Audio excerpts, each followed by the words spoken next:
Hello guys, how are you all? Welcome back to my channel. So, today we are gonna see, what if Naruto dated a lot of women's and got harem part 1, and subscribe if you enjoy the video, and also check the description. So let's begin the story. He looked inside the office of the Hokage, checking to see if she was there.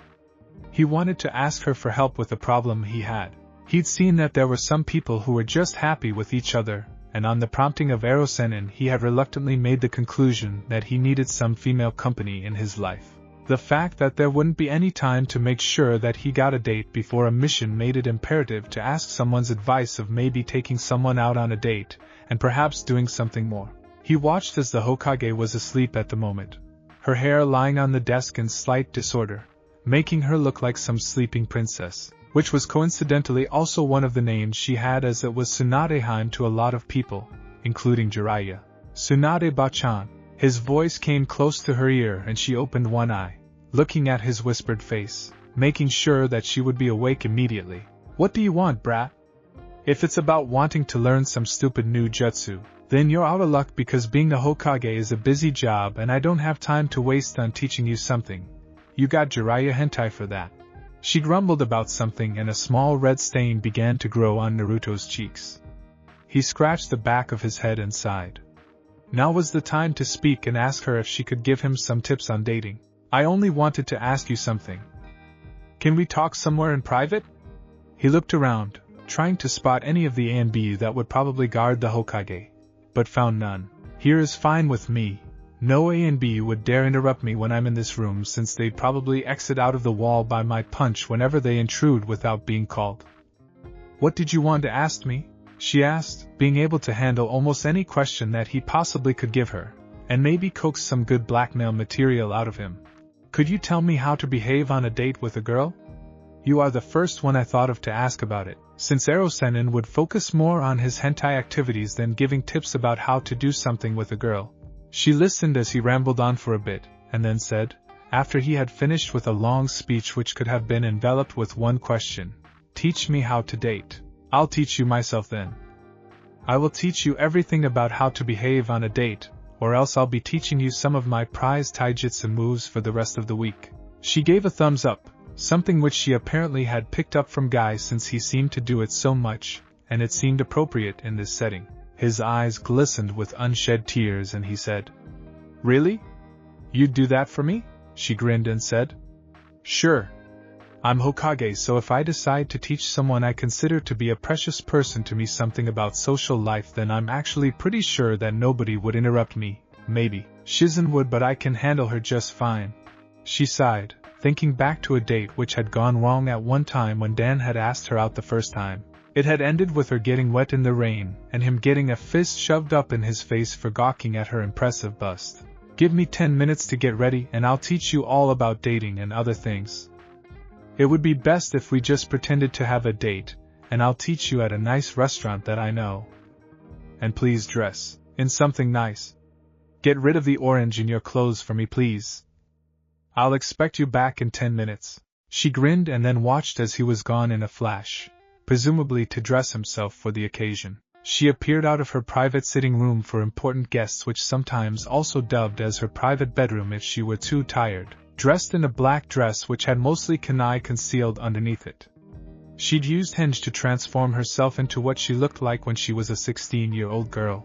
The only thing that she hadn't wanted to change was her bust, since it would be a bit troublesome if she kept bumping into things, while the henge would make her smaller than they were in reality. He appeared 3 minutes later, dressed in some black fancy clothing which made his figure really show off to the general public. He'll be a heartbreaker if he keeps wearing those. She couldn't help but think that, and mentally slapped herself for even thinking about such things while she was looking at him. "Do you like this? And please address me as Tsuchan while I'm like this. It's only special people who get to call me that, and I'm doing this especially for you." She paused, gauging his reaction. He was looking at her, a small bit of blood coming out of his nose as he was captivated by her huge S. "My eyes are up here. First lesson, never stare at a girls when you look at them. They'll instantly dislike you if you do." She repressed the urge to smugly smile as he looked at her with revulsion in his eyes. "Follow me." "Did you bring your wallet?" she asked, and he nodded. She led him towards the restaurant, which usually served a rather nice selection of foods. First of all, she would need to get him off the ramen, and have him eat something else than that. It was appalling to see him eat that junk food all the time, and she was about to correct that. Naruto acted like a gentleman, at least he tried to, and ended up making sure that Tsunade was comfortable in her seat. They ordered some rice as a small appetizer, and she started on the lesson. Now that you've helped your date sit down, you'll want to start a conversation with her about something to get her to like you even more than she already does. In the case you are dating a civilian, you should stick to ordinary things like the weather and perhaps some small things about your shinobi career and some small details about a mission. If you are dating a kunoichi, like you are with me, you'd want to keep the conversation strictly about shinobi things and maybe some small things about the weather. In both cases, it is best to do the exact opposite of what you would talk to the other rank.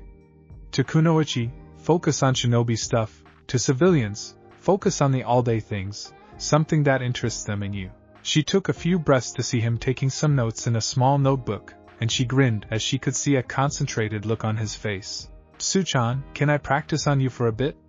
You are a kunoichi, so I should talk to you about some shinobi stuff. She nodded and then said, Of course. If I were an unknown person to you, I would just ask you what rank you were and who you were. Naruto cheerfully smiled and said, All right. The name is Uzumaki Naruto, and the rank is Genin. And what's your name? He tried to ask in his most Jiraiya-esque voice, and she giggled as it sounded like he was some sort of Casanova in training.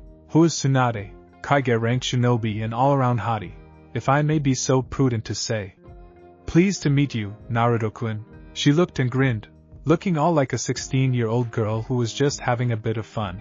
Have you gotten any nice missions as of late? His next question was something that made her pause for a bit and think. Nothing other than finishing huge mountains of boring paperwork, I'm afraid. How about you?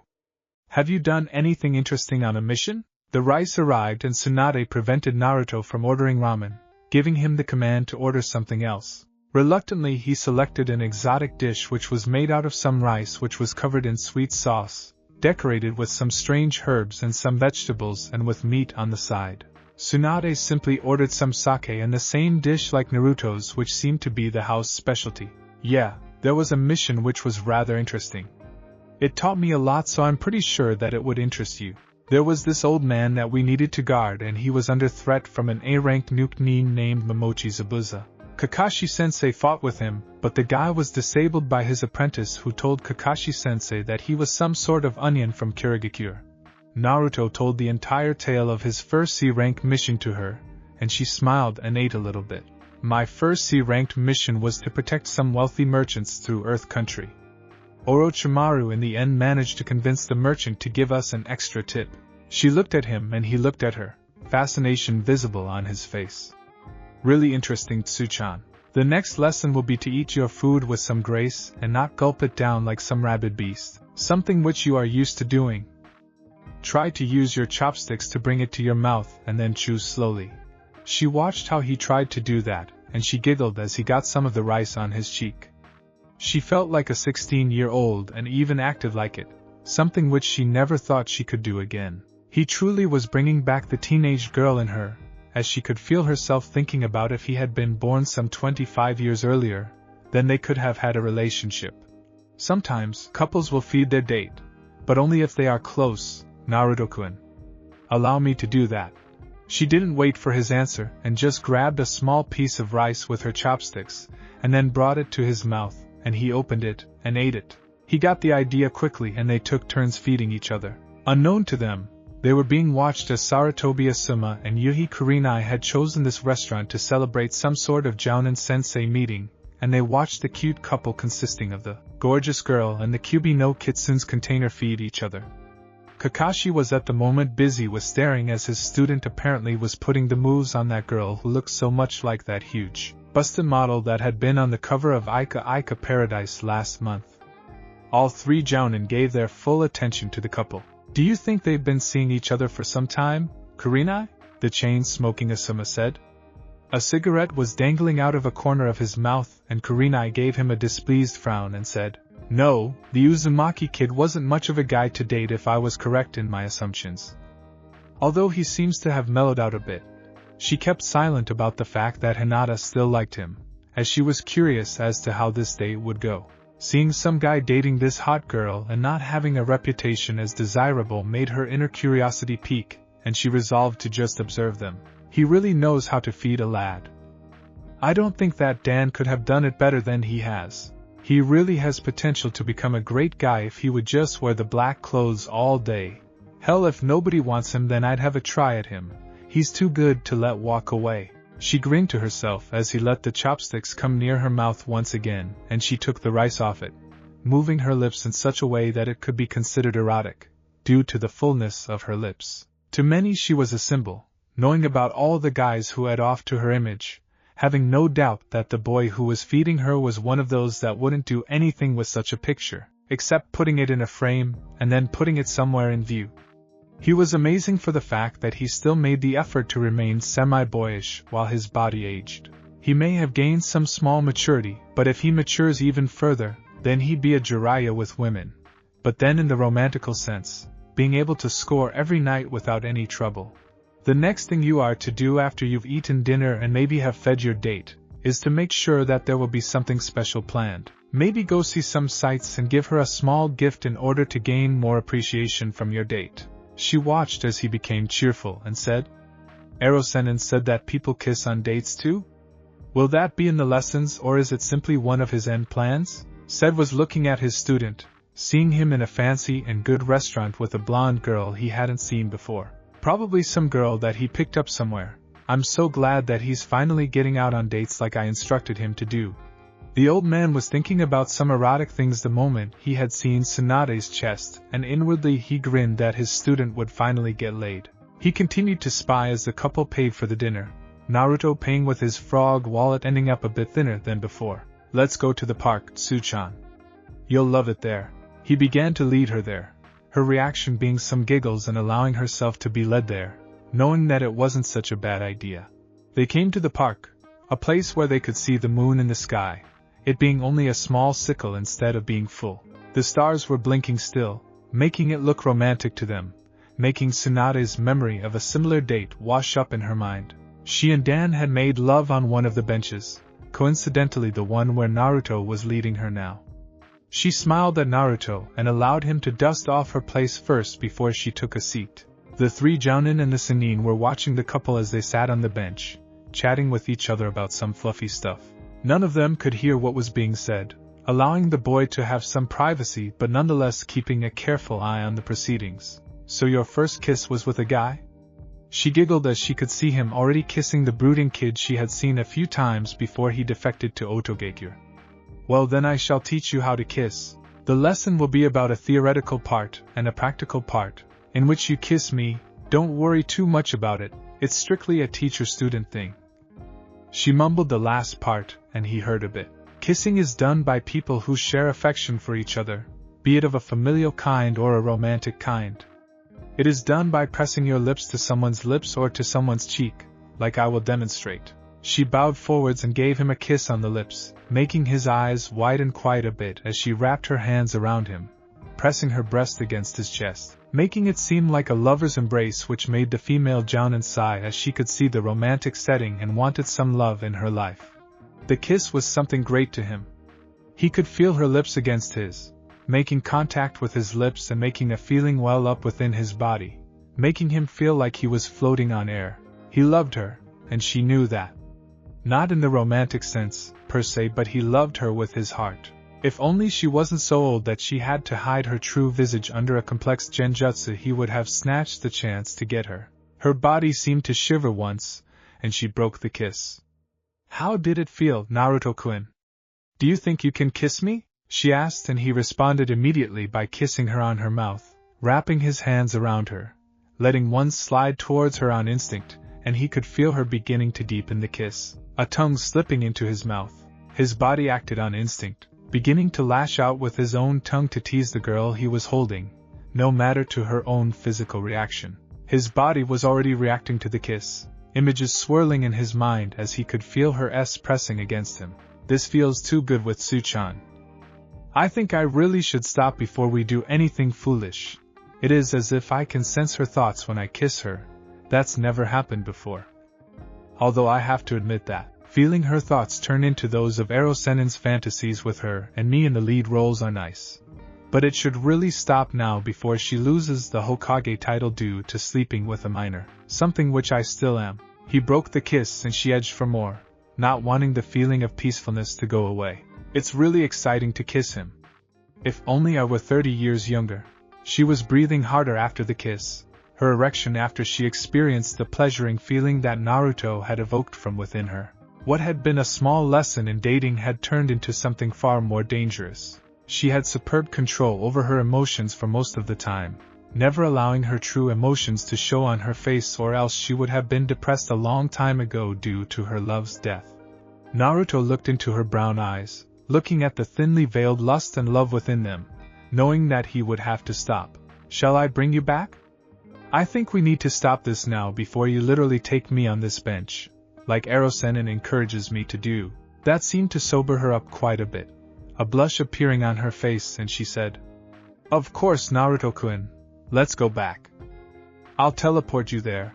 Before she could do the seals for the teleportation technique, she felt his hands encircle her waist as she stood, and he kissed her neck and led on the flesh strongly, creating a reddish mark there, some sign that she was his in a primal way. She did a full body blush as she felt his soft lips on her neck, and when he let a shiver went through her entire body, making her feel so hot and bothered at the moment, as it was extremely erotic to her if someone ate on a piece of her flesh, preferably somewhere where she liked to be ate. Like her but the neck was fine with her too. She made the hand seals reluctantly, and felt her chakra being pulled away, his chaotic being also dragged with her according to plan. They reappeared in front of the Hokage tower, and she grinned and said, I had a really nice time, Naruto-kun. You should go and find girls or women to date because you really show promise in the art of dating. He grinned and thanked her profusely, even going as far as to offer her the chance to have another date with him. An opportunity which she took with both hands. She walked back into her office, still clothed in her dress and in her adult 25-year-old henge, which attracted the attention of her assistant. Tsunade-sama, where have you been? There have been numerous new files that need either your signature or you to read it over. She was close to panic and hadn't even noticed that her superior was dressed in unusual clothes and had a rather noticeable hickey on her neck. Tsunade giggled once, her apprentice looking at her as she heard her giggle, surprised that such a woman could still giggle like a schoolgirl.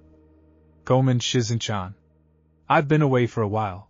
Shizen's eyes widened as she saw the mark and said, Have you gone out on a date? Tsunade nodded and said, He's such a cute guy. He didn't even stare at my chest, just talked with me about some of the missions he's done, and about the weather and other trivial things. He even fed me. It's been so long since a guy fed me. She looked into the distance, her eyes unfocused and looking like someone out of a romance novel. Shizen just shrugged and said, You have a meeting with the Kunoichi Women's Society tomorrow morning. I have prepared some notes for you to read, which is about the lack of dates that the local Kunoichi seem to be getting. I'll handle that, Shizen-chan. Now let me get to bed since it's been a long night, and I need all the beauty sleep I can get. Tsunade went off towards her home, intent on getting some good sleep. Somewhere in Konoha, an old man was thinking about a way to give some celebration gift to his student, while another was thinking about the lovely girl who Naruto had a date with. The chain-smoking jounin was currently in the process of lighting another cigarette before trying to read up to some mission he got the day before. A red-eyed woman went to bed, dreaming of having a date with a certain blonde, blue-eyed young man who had been so cute last night. She looked blearily at the assembled woman in front of her, and groaned as she realized that she would have to head this meeting between the Women's Association. Something about the lack of shinobi men wanting to date Kunoichi. She could still feel the feeling of his lips on her neck, and she just stared at the gathered woman, not really registering anything. Hokage-sama? Do you have any idea about any available guys to date who aren't involved with anyone? The red-eyed young woman with the current greatest record of dismissing guys from dates before they had even started. I kinda lost track for a moment, Kurinai-san. I've been a little bit distracted as of late. Shizen looked at her boss, an amused smile on her face. Busy with dating that mysterious guy, I'm sure. This perked the attention of the women gathered there as they gave a look at the Hokage, who felt uncomfortable about the looks. I did have a date with someone last night, she grudgingly admitted and sighed as the women got a hungry look in their eyes, mentally screaming at her to give details. Alright, since there is no way you'd let something like this slide, I'll give you the information you want. I was approached by the guy in question as he was feeling a little uncertain about his dating skills. I used a clever henge to disguise myself for a bit since the age gap is rather large between us, and I shouldn't let the people get the idea that I'm robbing the cradle. A brief round of laughter went through the group. Most women assembled there being around 25 to 30 years in age with some exceptions like Inuzuka Hana and Yuzuki Yugogo. After I told him how to do some things, like having a nice conversation with girls and perhaps even making some nice advances with them, we ate dinner and I gave him a few pointers to change his eating style, which was some trouble, but eventually he fed me and I fed him in turn. All in all, the dinner was rather nice. We even went out and strolled through the park for a bit, until finally settling down on a bench and kissing for a bit. I teleported back to the tower to finish some work, and then went to bed. She finished her retelling and the women looked at her and said, "Who is he? It's rare that guys want to hear about our side of the date, never mind them asking about dating." Hannah spoke, her voice carrying some disbelief. "He's a very special guy, Hannah-san. Very special. He made me feel like I was 16 again." She grinned as she thought back to yesterday's events, knowing that if she asked him to go out with him, that it would be met with some small amount of disbelief and surprise from Naruto. "You were that girl who was eating with him?" Yuhi Kurenai spoke up and Tsunade gave her an appraising look and then nodded. "Yes. I was there in that restaurant with Naruto-kun. You should have seen him when he asked me to teach him about dating. His entire face was all flushed and looked so kawaii." She blushed as she thought back at the blushing face of him, and the women all stared at her, surprised that their Hokage and current leader of the women's society had gone out with the Jinchuriki of the Kyubi no Kitsune and had done so willingly, to teach him something about dating. "Alright then, since my student doesn't want to confess her love to him, I guess it's time for me to make my move. Uzumaki-kun may be a bit young for my tastes, but if he can give me a date which goes like yours, I'm all for dating him. That is, if I ask him before Hinata-chan does." Kurenai finished with a grin on her face, and then added as a final thing, "We can all date him, of course. He must have great stamina since he beat your brother in the semi-finals, Hana-chan." The girl grinned and said, "Sure. I can't blame you for dating someone Tsunade-sama thinks is good at it. He didn't even make her mad according to Tsunade-sama's report about her date." She gave Tsunade the thumbs-up sign and then went to think about several things which are totally not related to anything that would be discussed within the meeting. "Alright then, it's settled. Since the rest of the male bastards would only use us for fulfilling their perverse feelings, we'll give Naruto-kun a shot. Especially since almost no girl of his age group will give him the light of day due to some crazy loon babbling about the Kyubi being locked inside him just after Naruto-kun returned with the Uchiha. Hinata-chan may still carry a torch for him, but I think she's about to lose courage." She gave the rest of the women a smug smile and said, "He's mine tonight. Hokage-sama, make sure that he gets a mission, preferably A rank, to take me out, and that I'll not be the one paying for the food." She grinned as the Hokage stared at her, confused by those words, and Tsunade spoke with a puzzled air to her voice. "You want to pay for a date with Naruto-kun?" Kurenai shook her head and said, "Nope, all I want is a date with someone who can be gentle and kind and not an obnoxious pig like most men and that chain-smoking bastard Asumateam." She scowled at the mere thought of the man who had repeatedly tried to get her to go out with him. She had gotten a reputation for her icy demeanor from most people as she glared at every man who came in her direction, although she barely did that while with her genin team present. Naruto was currently in the process of pulling on some clothes, black this time due to Tsunade's advice. It was really something that she'd managed to change his clothing style, and some things he had been thinking about girls. The date they had had was something out of Erosenin's books, and he was glad that it hadn't escalated into something erotic since he was way too young for something like that. He headed outside, knowing that he would once again have to deal with the hatred which the village seemed to be so fond of, directed at him. He looked and only received cold glares at him, and still he smiled, knowing that he would someday rise above all this and do something worthwhile with his life. Either he left the village, thus probably making it a day to be celebrated in Konoha, or he would go insane and kill off all the people in the village with a few notable exceptions. The fact that there were still people who at least were nice to him kept him going all the time.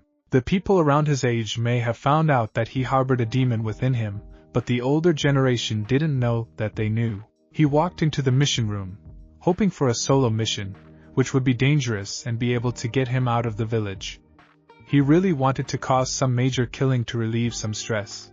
At first he had been averse to killing, but after realizing how freeing it was, he began to feel at ease whenever he killed someone. In the village he just settled for eating a huge amount of chocolate, but once on a mission with the objective to eliminate certain parties. He would also massacre a few street gangs to relieve himself of his bloodlust, which had grown even worse over the years.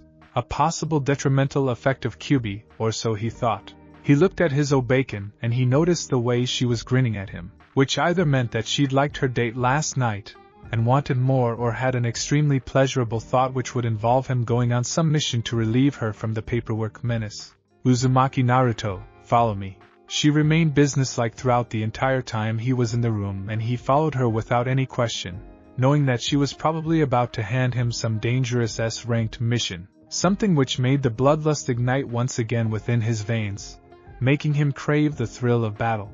Naruto-kun, there is a mission which requires your utmost attention. She spoke the moment they had entered the room, a grin on the older woman's face. She was going to like this.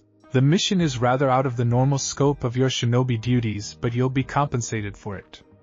The mission is to take Yuhi Kurenai out on a date, and make sure that she has a good time. Do you understand? She looked at him, and he straightened up and said, You really want me to test my skills, don't you? Either you told all the women about my dating lesson, or that woman likes me just because I showed some skin to her when I sparred with Dog Biscuit. He flashed her a grin and then continued talking. Of course I'll do it. I'm not one to forego a mission without proper reason, and if I get to have a date with one of the prettiest girls in Konoha, I'm all for it, although... He got a sad look in his eyes as he thought back to his fruitless efforts at making sure he got a date with any of the local kunoichi and failing miserably at it. They shunned him now, his chances of ever getting a date flying away from him like a scared bird. She looked as if he was still looking at the ground, trying to come to terms with the fact that he was supposed to go on a date with a woman who was either called a hot foxy lady or an ice queen. When do I need to come and get her? He asked, and then raised his head to look Tsunade straight in the eye, checking for any emotion but finding none. Around 7 p.m., Uzumaki-kun. A voice spoke and Naruto turned towards a shadowed corner where a woman materialized, having hidden there through genjutsu. Kurenai-san. He looked at the woman, who gave him an amused glance and said, You were right about him. He's one of a kind even if you don't know his personality. Who could ever fathom that this kid would be the first one to take me out on a date, which I have allowed him to do? She gave the Hokage an amused smile before walking out the door, a strange grin on her face like she was planning something.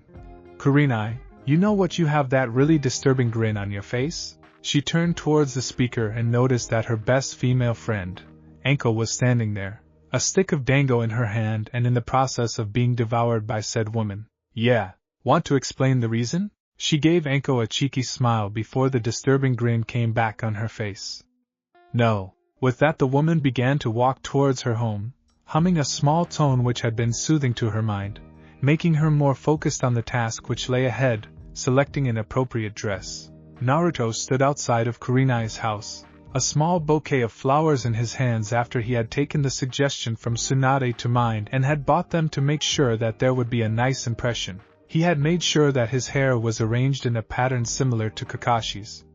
The blonde locks seemed to be making him look older and mature, also adding to his natural beauty. She looked at herself in the mirror, congratulating herself for choosing the right dress for the occasion. She didn't know where he would take her, but guessed it was someplace fancy where the dress wouldn't be out of line. According to Tsunade, he did have a way with getting you to the kind of place you hear about in novels where you could fall in love at first sight with someone.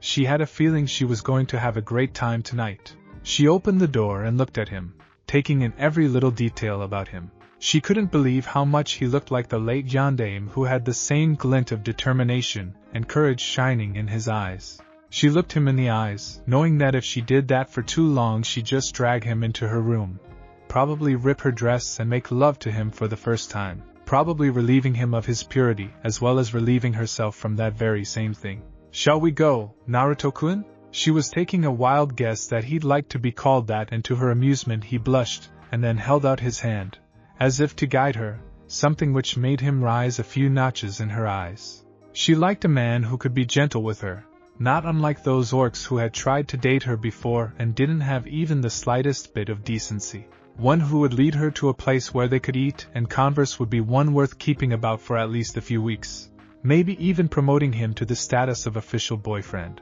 He led her to a restaurant which looked fancy and then asked for the table which had been reserved for him and his date. The waiter looked at him with a disdainful look and almost sneered when he saw that the demon did have a reservation there. They were led to a table where they both sat opposite of each other, looking at each other before even turning towards the waiter. "I'd like to have some fruit juice, waiter-san." Kurenai's voice was soft, and almost seemed to be fragile, but the burning crimson of her eyes gave her a ferocity which went unsaid throughout that statement. "Don't you dare to ruin my date, or I'll make your life a living hell." She hated it when people picked on others and used them as a scapegoat for their troubles, like the people of the village had done to Naruto-kun. "I'll have the same, waiter-san." The waiter sneered at him, giving him an evil look which was only given to him about 100 times a day, and he was used to it. "Very well, sir, madam. I shall be with you shortly." The waiter went away, probably to get their orders, and Naruto looked at the woman, who gave him a very amused look and said, "You handled him pretty well, Naruto-kun." There was some small amount of progress to be made with the date, which seemed to make him somewhat anxious. "Kurenai-san, don't you like me, or is there something that displeases you about me?" The manner in which he spoke made her look at him and give him a rather charming smile and said, "No, Naruto-kun. I'm simply thinking about ways to improve my genjutsu. I may be a mistress of that art, but there is still room to improve upon." The density of the illusion could be adjusted to make sure that the target is engulfed within the genjutsu with no escape possible for their minds, allowing for a quick kill. "Can I use one on you to test it out?" She gave him the puppy dog eyes, which made him weak in the knees as he found himself unable to resist those eyes. Sure, go ahead." He gave her a rather cute smile, due to him being caught off guard quite a bit by the question. "Arigato, Naruto-kun." She made a few hand seals, and then Naruto could feel how the chair underneath him seemed to transform into a bed of living snakes, and the surroundings around him changed to become a jungle setting, with Kurenai still sitting there, like nothing was amiss. Then suddenly her entire looks changed, somehow making her look even prettier when her clothes seemed to be replaced with something which should not be worn in public, due to how small the furry bikini she wore. She studied his face as he looked at her, enthralled by the genjutsu she had put upon him, making him think about a jungle with him sitting on a bed of snakes, with her dressed in something that would make any male have a nosebleed. To his credit, he only blushed a deep red, not getting a nosebleed, unlike all the other males who had talked to her. "He's definitely above normal standard. If he doesn't have a relationship with anyone, I just might take him for myself. To resist that genjutsu is almost impossible for any straight male. Especially if my genjutsu self makes her clothes disappear, and I know he's straight." He looked on as the genjutsu version of his date began to remove the bikini, exposing her chest to him, making him turn red in the face as he looked at the rather attractive sight of Kurenai's chest. He blushed and looked down, trying not to stare, but he couldn't completely suppress the small smile that came on his face, the only sign that he liked what he saw. The reaction in his pants was luckily not visible, something he was thankful for, because she just might make him experience her version of genjutsu hell if she saw it. With a snap, he was brought back to reality to see the woman in the seat opposite to him looking at him with a dreamy look in her eyes. "You tried not to stare," she said, a small amount of admiration and happiness in her voice. "That is so sweet of you." She couldn't help herself. She had went to the date with the hope of finally meeting some guy who would be a gentleman, knowing that he probably wasn't, but still tried. He had surpassed her expectations, resisting the urge to ogle the genjutsu she put him under, and even going as far as to show almost no reaction except for a cute smile which made her heart warm up and her breath quicken slightly. "Is she thinking about kissing me?" He didn't really know how the female mind worked, but from the woman's reaction, he could see that she was clearly slightly attracted to him, if the way she spoke was any indication. She addressed him with a slightly familiar term, making him a close person to anyone who didn't know who they were. She moved closer to him, smelling his scent in the air. It was something unique to everyone, something which shouldn't be faked by anyone since everybody had a different scent around them at all times. Naruto seemed to smell like a mix of something primal. Her hand reached out and stroked the back of his hand, touching the skin and feeling how warm it was. She didn't even know why she did it, just to feel his skin, wanting to at least touch him and feel him before he either pushed her away or let her continue. "Naruto-kun," she suddenly said, her voice making his insides like jelly, making him experience a fit of nervousness within his stomach. He looked at her, noticing her deep crimson eyes, gazing deeply into them, his eyes turning a deep crimson too without him noticing, slits appearing in them, so much reminiscent of the Kyuubi as the raw feelings washed over his body. They didn't know who started first. They moved closer to each other and their lips met, a frenzied kiss ensuing. They acted on instinct, not really minding the other people in the restaurant, just lost in the heat of the moment, kissing each other. Kurenai felt the kindness and the spirit that this young man had been endowed with within her entire body, making her feel surprised as she could feel herself blushing at the kiss. Naruto was blushing too as he realized who he was kissing and what she looked like. This really is my lucky day, or no, week. I get to kiss two lovely ladies, both of whom are older than me. Ero-sennin would be in heaven if he were here. The fact that nobody could hear what Naruto was thinking, or that he would take a keen interest in whatever was on his student's mind, nevertheless the position he was currently in was a good thing, according to Naruto.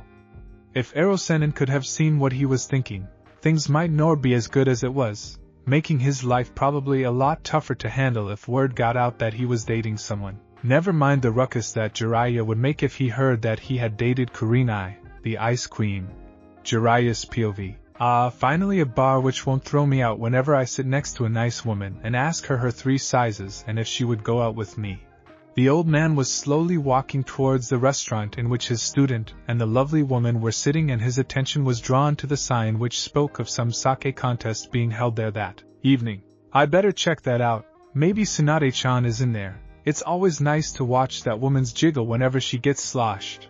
Maybe I'll even join in." The name of the restaurant didn't seem too important to him, and he stepped inside to look towards the bar. The man took a seat and ordered some sake and began to try and drink away his worries with some of the good stuff until he caught a snippet of conversation. That demon brat, kissing, that woman. Some gesturing was made by an irritated waiter, and Jiraiya moved his gaze until it fell upon the sight of the kissing couple, noticing the blonde hair mixing slightly with the black hair from Kurenai. Damn, the kid moves fast. I wonder who he picked next as a date. Maybe that Hinata girl who was fond of him a while ago. Or maybe that girl with the weapons. The couple broke the kiss and Jiraiya got a good look at the woman who was with his young student, and promptly the cup of sake fell from his hands, unable to be kept in his hand due to the shock the man got from looking at the woman. He just became the teacher of the Hyuga girl. Wow. I think I might need to throw him a party if he loses his purity to that one. No, wait. A monument to defrosting the Ice Queen would be better. The old man looked at the couple who had resumed chatting, eventually getting fed up with waiting for their food and drinks, having decided that they weren't going to come anymore after waiting such a long time. They reappeared in front of Kurenai's house, Naruto having said that the mood was ruined by the food not arriving. Kurenai looked at him with her eyes still slightly misty from the kiss they had shared and said, "Do you want to come inside? I have some snacks if you are hungry." He could see that she was still trying to be hospitable, trying to make him feel nice while he was the one who had been selected to go on a date with her, possibly by her own order, which was something which was making him a little bit uneasy. But the mission was to take you out on a date. Oh well. I can't say that it went well, but at least I could repay your kindness with another date, set at tomorrow night if you want. He looked at her, hoping to see her agree with it, but was met with her gaze boring into his, looking at him with her eyes unclouded by anything. "I may have asked the Hokage to give you that mission, but don't presume that I would call it a failure. You've made me feel in ways I have never before. You make me feel like I am years younger, something no man in this village or outside has done. So please come inside, where we can talk without the risk of prying ears." She opened the door, sliding it open, and allowed him to go in first, still trying to be a good hostess. He came into the house, taking a note of how nice it looked. The furniture looked nice and cozy in this setting, and it almost made him want to live here, but he knew he couldn't. "Please seat yourself, Naruto-kun," she said, her voice somehow seeming to come from a few rooms away and not like they were in the same room at all. He turned around and looked at the brunette, taking in every little detail about her nice dress and the way it hugged her skin. Somehow he hadn't really taken notice of it all before, only looking her over once to check if she looked good. He chose to seat himself on a comfortable-looking sofa, making sure that it would be comfortable for him. "Would you like something to drink?" she asked, standing next to a cabinet which seemed to contain various liquors and other things people might want to drink if the objective was to get drunk. "I'm afraid I don't drink hard liquor, Kurenai-san." His answer was definitive, and she gave him a look which clearly stated that she wanted him to drink some. Maybe a small taste wouldn't hurt. He looked at the woman who was about to hand him a glass with an orange liquid in it. "It's something that isn't too strong, and please call me Kurenai-chan." She passed him the glass, looking expectantly at him.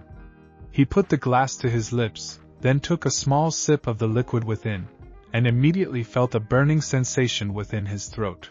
To his credit, he didn't spit it out, he just took it like a man and drank another sip, feeling the burning sensation invade his entire mouth and somehow make him feel slightly sluggish in his movements. What he didn't know was that his senses had been primed to perfection by absorbing more and more of the QB, allowing him to taste, hear and see things better than most people without a Kekkai Genkai.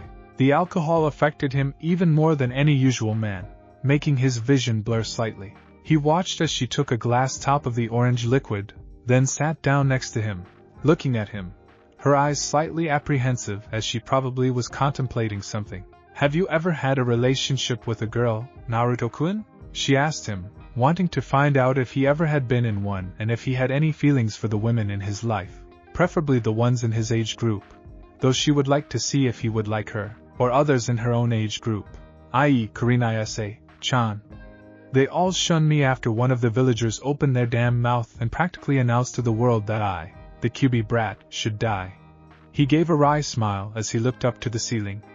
"That pretty much destroyed all my chances at having a relationship with any girl around my age, as they shunned me. Sakura-san would know about the QB since she has access to my medical files but couldn't tell anyone because of the law. Now I'm pretty much feared within the village, both by my own generation as well as the previous one. Can I have some more of that drink you gave me?" She nodded, noticing that he was quite intoxicated, but didn't really wonder how he got so drunk and attributed it to the fact that he must have rarely drank so would be easily susceptible to the rather stiff drink she had given him. She took a hold of his glass and then filled it with the same orange liquid which made some of her days be lightened, especially after a hard mission. She liked to drink heavy liquor to just get drunk and forget about all the worries of being a kunoichi. She watched as he drank more and seemed to go into a drunken stupor for a few moments, then he slurred. "You are a very pretty girl, Kurenai-chan." He looked at her, his eyes turning as crimson as hers, gaining slits within them, making him look almost like the QB within him, of course without the tails and the fur. She looked him over, noticing that he was fast asleep after he had said that. "Seems that you really can't stand alcohol, do you, Naruto-kun? But it was fun. Just let me take one little peek and see what you are made of." She clearly wasn't thinking correctly when she slid her arms over his body, grabbing his shirt and lifting it a bit, revealing toned abs and musculature which made him look rather advanced for his age. Most people would be a hulking mass with so many muscles, but not Naruto. He seemed to have the grace, a finesse coupled with the agility of a cat, although a fox would be more appropriate in this case. He seemed to be able to have greater strength than Hokage-sama had in her prime if the muscles on his arms were any indication. She couldn't resist opening his pants and seeing what he looked like down there. "I must have something hidden within me. Ooh, he's large. This will be so much fun when I tell the girls about the date," adding a small comment about his size. "I wonder if anyone could ever compare to this. Better make sure that everything is right about his attire. If the fox decides to make him wake up soon, I'd be caught red-handed. He doesn't like it so much, and that's exactly what I would do to him at the moment, if he wakes up." She ordered his clothes on his body, zipping up his pants, and leaning over and just lying there, letting his hands wrap around her in an automatic reaction he had. He woke up 40 minutes later, confused as to where he was. He could feel a slightly buzzing sound in his head. knowing that it must have been from the liquor he had consumed before. He could feel himself holding something which breathed, and he looked at the thing that was within his arms, to encounter a sleeping Kurenai. He gently poked her in the side, making her murmur something about not wanting to wake up and telling him to quit it or get castrated or be put under a genjutsu. He froze, the woman within his arms, slowly awakening due to the fact that her protective blanket aka Naruto had stiffened. She looked at him, making him uncomfortable. Gomen nasai, Naruto-kun. How can I ever repay you for my indiscretion? She looked genuinely sorry and he said, It doesn't matter, Kurenai-chan. As long as you don't hurt me, it'll all be fine. He gave her a foxy grin, something which she found hard to resist, and then gently got up and said, I better head home. Did you have fun, Kurenai-chan? She nodded and said, It was nice having a date with you. As for the mission, I consider it done. She gave him a smile, then said, Why don't you go on a date with some other women? It'll cheer you up a bit after the betrayal from those you once called friends. I, on the other hand, shall pound some sense into their thick heads, well into Kiba's and Hinata's. Shino doesn't have much of a problem with anyone. He gave her a grateful smile and said, Please don't do that, Kurenai-kan. It would be rather hard to deal with their glares, but I'm used to it. She wrapped her arms around his neck, then gave him a kiss on the head. If you ever want to talk, my door is open for you, as is Hokage-sama. She gave him a wink and then escorted him to the front door, where she let him out. She looked as he disappeared into the streets of Konohagakure, then whispered to herself, I will help you, Uzumaki Naruto. If you have to destroy the village to do it, I shall help you. I will help you achieve happiness. He looked at his ceiling, thinking about all the things that could have gone wrong. Did I do well to drink alcohol? Did I do something that would be considered inappropriate to her? He blushed at the thought of maybe touching her inappropriately, and then descended into an uneasy sleep. Kurenai, on the other hand, was sleeping rather peacefully, although a slight flush could be seen on her skin, indicating she was having a rather nice dream. She was currently dreaming about being held by strong arms, belonging to a certain blonde-haired ninja who managed to entertain her the entire evening and had even slept with her in the lightest sense of the word. She could still feel his warmth against her skin, and she would wake up drenched in sweat as the dream took a rather radical turn into something which would make Jiraiya jealous. So how was it? Was the first question that was asked, and she looked at the speaker, recognizing her to be Anko, and gave the girl a grin, being 3 years older than Anko, and said to tease the girl a bit. It was nice. The answer was spoken rather airily, and Anko's eyebrows raised a bit, then a sly smile slowly etched itself on her face. Kurenai got laid. Kurenai got laid. So how was he?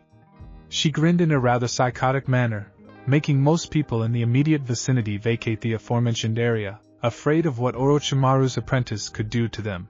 I don't think I should talk about it here. And no, I didn't get laid, Anko-chan. You know that my heart belongs to you, and you only. She gave the younger girl a smile, then kissed her on the cheek lightly. They sometimes acted like a couple to the general public, making sure that no males would approach them. Anko was a typical feisty girl, and Kurenai seemed to be a bit more calm than her friend, but together they could really wreak havoc when they wanted to. Didn't Tsunade-sama call another meeting for this morning? She asked her serpent-loving friend, who looked at her with a bit of a sheepish look. Yeah, and we're supposed to be there already. She exclaimed the last part rather loudly, having forgotten that it was meeting time for them. They entered the room where the women were sitting, and Kurenai said, a small hint of shame in her voice, Gomen nasai, Minasan. I was a bit late due to meeting with Anko-chan and cuddling a bit with her. The women all gave the young woman an approving look. It was a long-time joke between Anko and Kurenai that the women's club should know about the joke they played on the male population of Konoha and the villagers. Alright, let's start this meeting. As we had discussed last time, there is a shortage of men who would be able to treat us like we deserve and how we want to be treated by them. In the last meeting, we agreed that Uzumaki Naruto is one of the few guys who would make sure that the females' demands were met, and that he is able to be worthy of our love. I myself have been teaching him a little about dating after he asked me. The date was rather enjoyable, and I gave a description last time. The next one to date him was Kurenai. Please tell us all how it went, Kurenai. She looked at all the faces which were looking at her, and she gave a small mental speech to herself to encourage her to talk. Don't worry yourself about it, Kurenai-chan. You'll survive this interrogation about all the details of the date. And if we don't survive this, we'll at least have had a date with a cute guy who doesn't stare at us every time we're in the area. Well, he took me to a nice restaurant, which we left without ever eating anything due to the people there being averse to his presence. We went home and he had a few drinks. As a note, he's easy to get drunk, but don't overdo it. He may be a peaceful drunk, but if he lets the controls slip too much, he'll probably turn into something that may resemble Ike. Not that I saw it, but I could feel the raw lust coming from him. She could see Anko lick her lips and mumble something about fresh meat waiting to be tasted. I wouldn't even think about doing that with him, Anko. The kid's got some stamina packed under his belt. If the matches he fought in the Chunin exam were any indication, he still wore that goofy suit he used to wear when younger, but still he managed to last against someone who had been training ever since they could walk in stamina, and had some scouting training under his belt. He's your little brother, Hana, so why don't you tell us about him? The girl looked at Kurenai, a bit annoyed that she had to talk about her little brother. Alright. For those that don't know him yet, his name is Kiba, or Dog Biscuit to the family. That statement was able to make the room collapse in laughter. You call him Dog Biscuit? Kurenai was chuckling at the annoying name that her student had, and the women present could see the humor in it, and were laughing. They knew who he was, of course. He had made quite a name for himself as being an obnoxious male, and had earned the scorn of many when he was discovered peeping on women, something which got him into some trouble at home, leading up to him being followed by both his mother wanting to dispense retribution on their relative. After everyone had calmed down somewhat, the women looked at Hana and Yugao said, So what did you want to tell us about Dog Biscuits? Hana looked at the girl, sighing at that moment, and continued. Before I was interrupted, more had to be told about my brother. He is extremely focused on himself, believing himself to be king of the world at times. His stamina is good enough to make him last for a while against a jounin, but it would easily allow him to be defeated when one outsmarts him.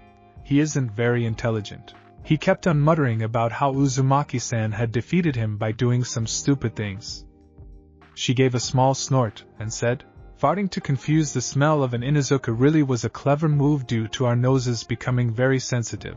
He may have acted like he didn't know it, and probably didn't really know it, but if I can guess, my brother would have been hopping mad at him for doing such a disgusting act while he was fighting.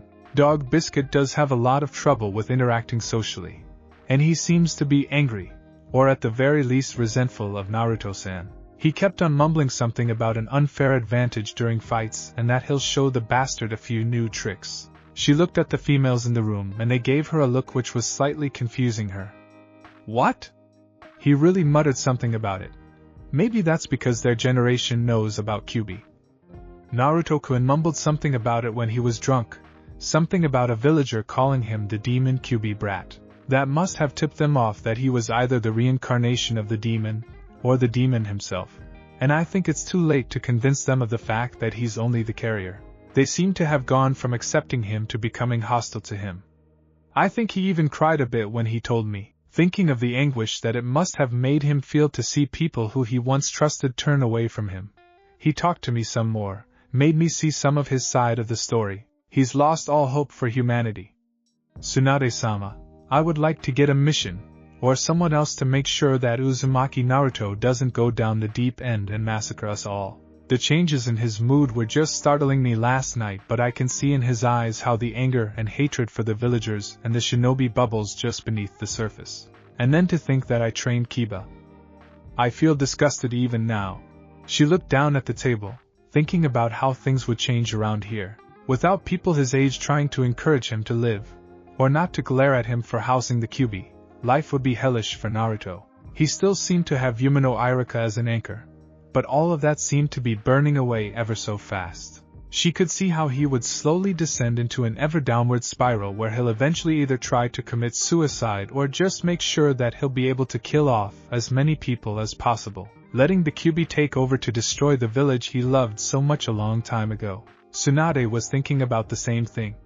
She should have taken him in when she'd been made Hokage, or at least have done something to make sure that he ended up under her care. She would have loved him, given him a nice home with care that he always deserved. He lived in a crappy apartment, where he shouldn't be living, for keeping the village safe by holding the QB inside of him. She felt a headache forming and focused some chakra to make it go away.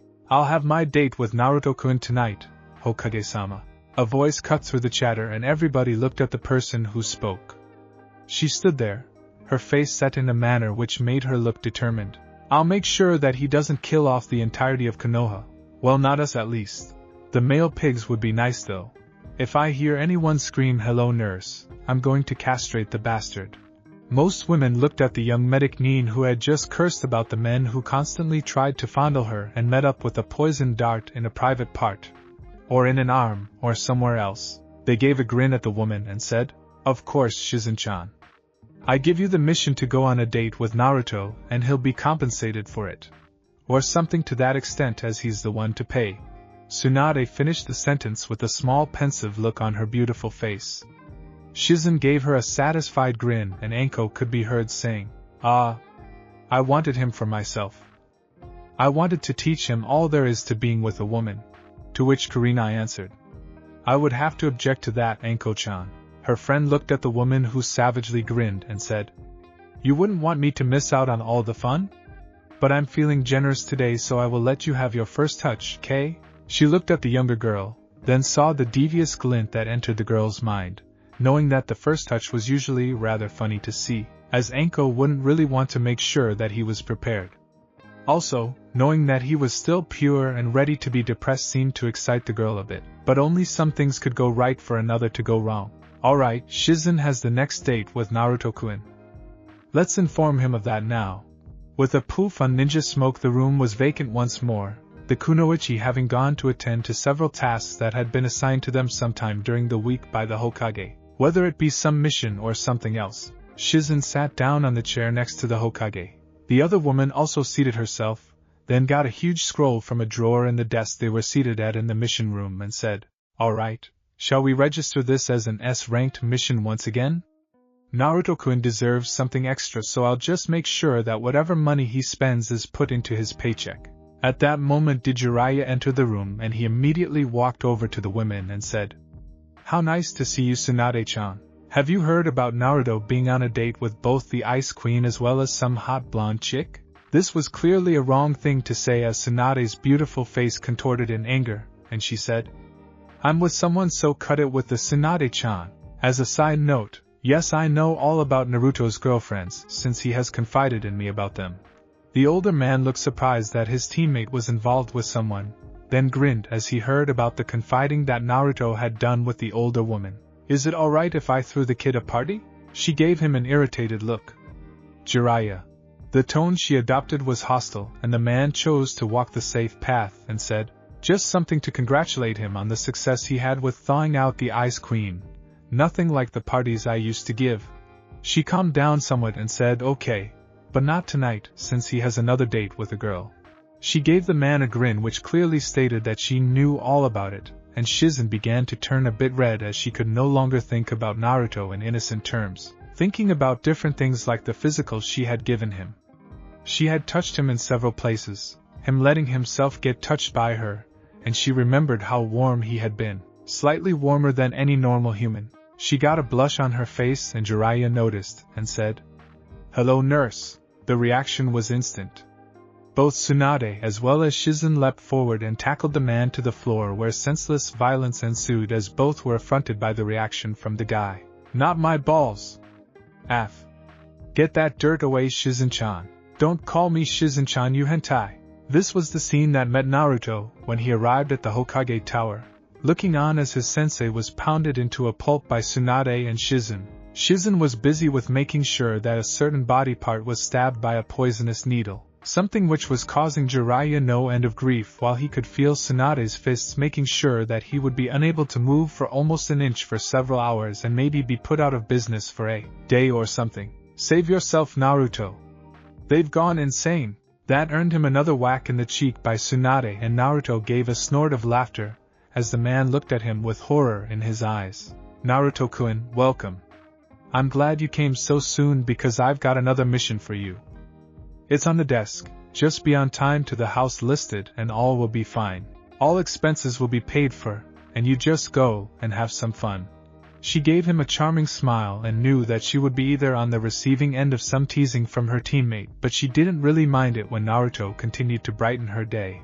She liked to spend time with him, beginning to love him even more than she had previously.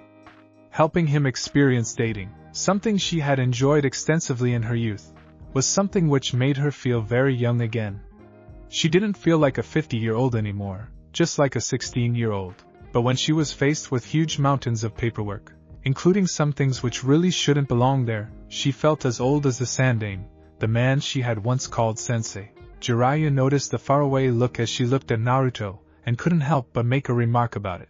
"Thinking of robbing the cradle, Tsunade-chan?" She gave an absent nod, the mind still focused on Naruto, who walked towards the desk while she was still holding Jiraiya in a death grip, making her head turn to look at the body that had been gifted upon the 15-year-old Uzumaki Naruto, something which was a crime in itself, as she was 53 years old, and was now lusting after someone who was so much younger than her.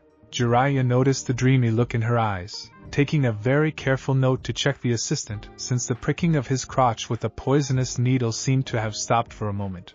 The needle was still embedded within the tender flesh, of course.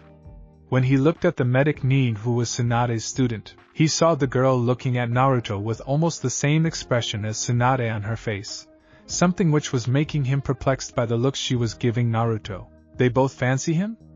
Oh boy, he's going to be in a world of trouble if they decide they want him at the same time. Okay, now to make my escape. With a silent Kawarimi, the man was free and Tsunade was now currently holding her office chair in a death grip, the chair creaking slightly under the power that was being pushed upon it. The two women were still staring at Naruto, who was quizzically perusing the mission sheet. He looked at it, and got a smile on his face. "I hope that it will all go fine this time. I'll just take Shizunichan somewhere nice, where I'm not judged to be the demon. Ichiraka seems like a nice place to go, but it would be rude. What shall I do?" He looked over the mission scroll, sighed and rolled it up.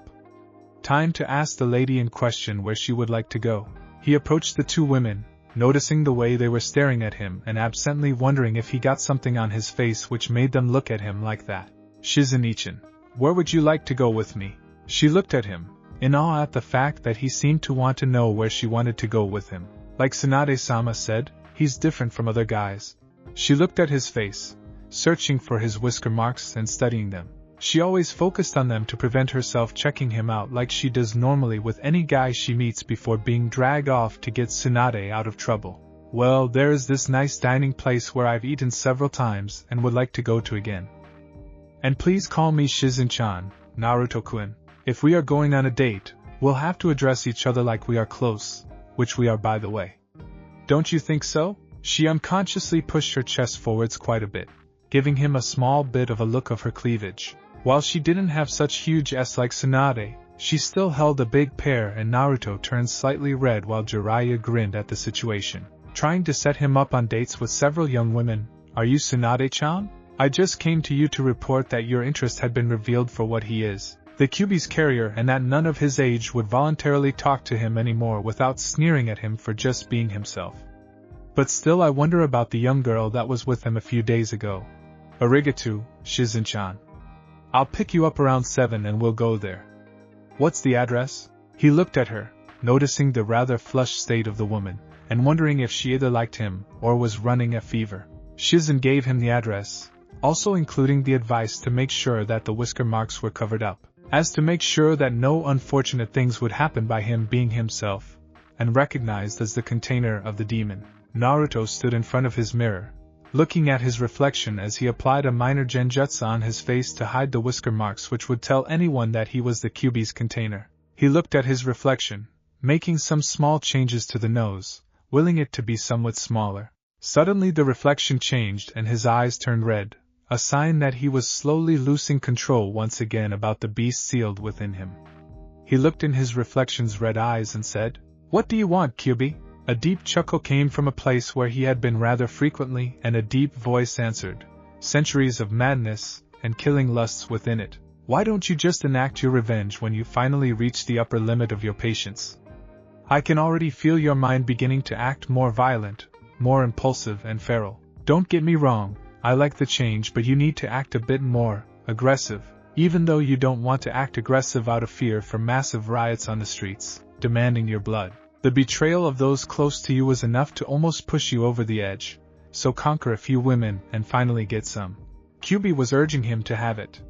He didn't know anything about it, having had no such education, while under those who didn't really care much for his student and occasionally taught him some stuff. Well, he did care, but he still acted like he didn't care.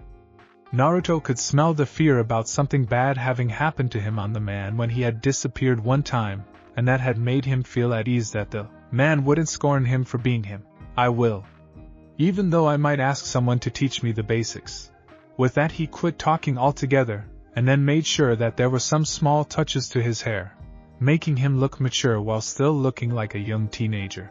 He dressed in his black clothes once again, having put them into the washer and dried them afterwards with some QB chakra, which did wonders for drying things up due to the raw ferocity of the chakra, which generated heat due to some insane mechanism which QB had tried to explain to him using some blue flames and some normal flames. He hadn't gotten it, but QB summoned it up in one sentence. Just accept it like it is, kit. It's hot and you can use it. That's it. The demon fox had gone back to sleep then, leaving him alone with his thoughts, and he began to experiment with it a bit, trying to make it so that it would be making a useful weapon. When he opened the door to go outside, he saw that there was someone waiting for him there, an old man who had a bit of trouble walking due to the casts that were on his body, which was something that was broken beyond recognition, then patched back together. Naruto, I've got some news for you. Why don't you try to put the moves on Shizen-san while I watch? I'll give you special training if you do. URK. A fist slammed into his head, making it go sideways, and the man looked at his young student who stood there, a look in his eyes which seemed to be a mix of determination and burning passion. Of the first thing Naruto probably was aware, but of the latter he wasn't, something which was evident within his stance. Don't even try it, Ero-senin. And don't insult Shizen-chan in my presence, or I'll shove a raisin gun up your ass. Getting possessive, kid? QB's voice within his mind echoed, and the teenager looked at Jiraiya with a stony look on his face and a twitching eye. How dare you think I would go and do that to Shizen-chan, Ero-senin? No wonder you're still pure if you make sure that you act like that all the time. You just can't attract any woman who likes you enough to even think about having you. They're repulsed by your leering at other women and often shy away from you because you act so stupid. Arg. I should have listened to QB and flattened you by summoning Gamabunta on your skull to knock some sense into it. He was now raging at the man who was currently looking at him with something akin to terror, as well as understanding within his eyes as he heard his student list everything that he found lacking in his sensei, and knew it to be the truth. Suddenly he was reminded of a bet Tsunade made with him 35 years ago. I'll date someone if you ever try to act gentlemanly and get a girlfriend, he grinned and said. Get ready for your date now, Naruto. I won't bother you anymore. The old was gone with a flash, limping away into the direction of the closest bar, on a mission to go and get a girlfriend or something like that. The author of Ika Paradise should be able to get a girlfriend. No? Naruto was a bit anxious as he stood in front of Shizen's house, looking at it with some nervousness.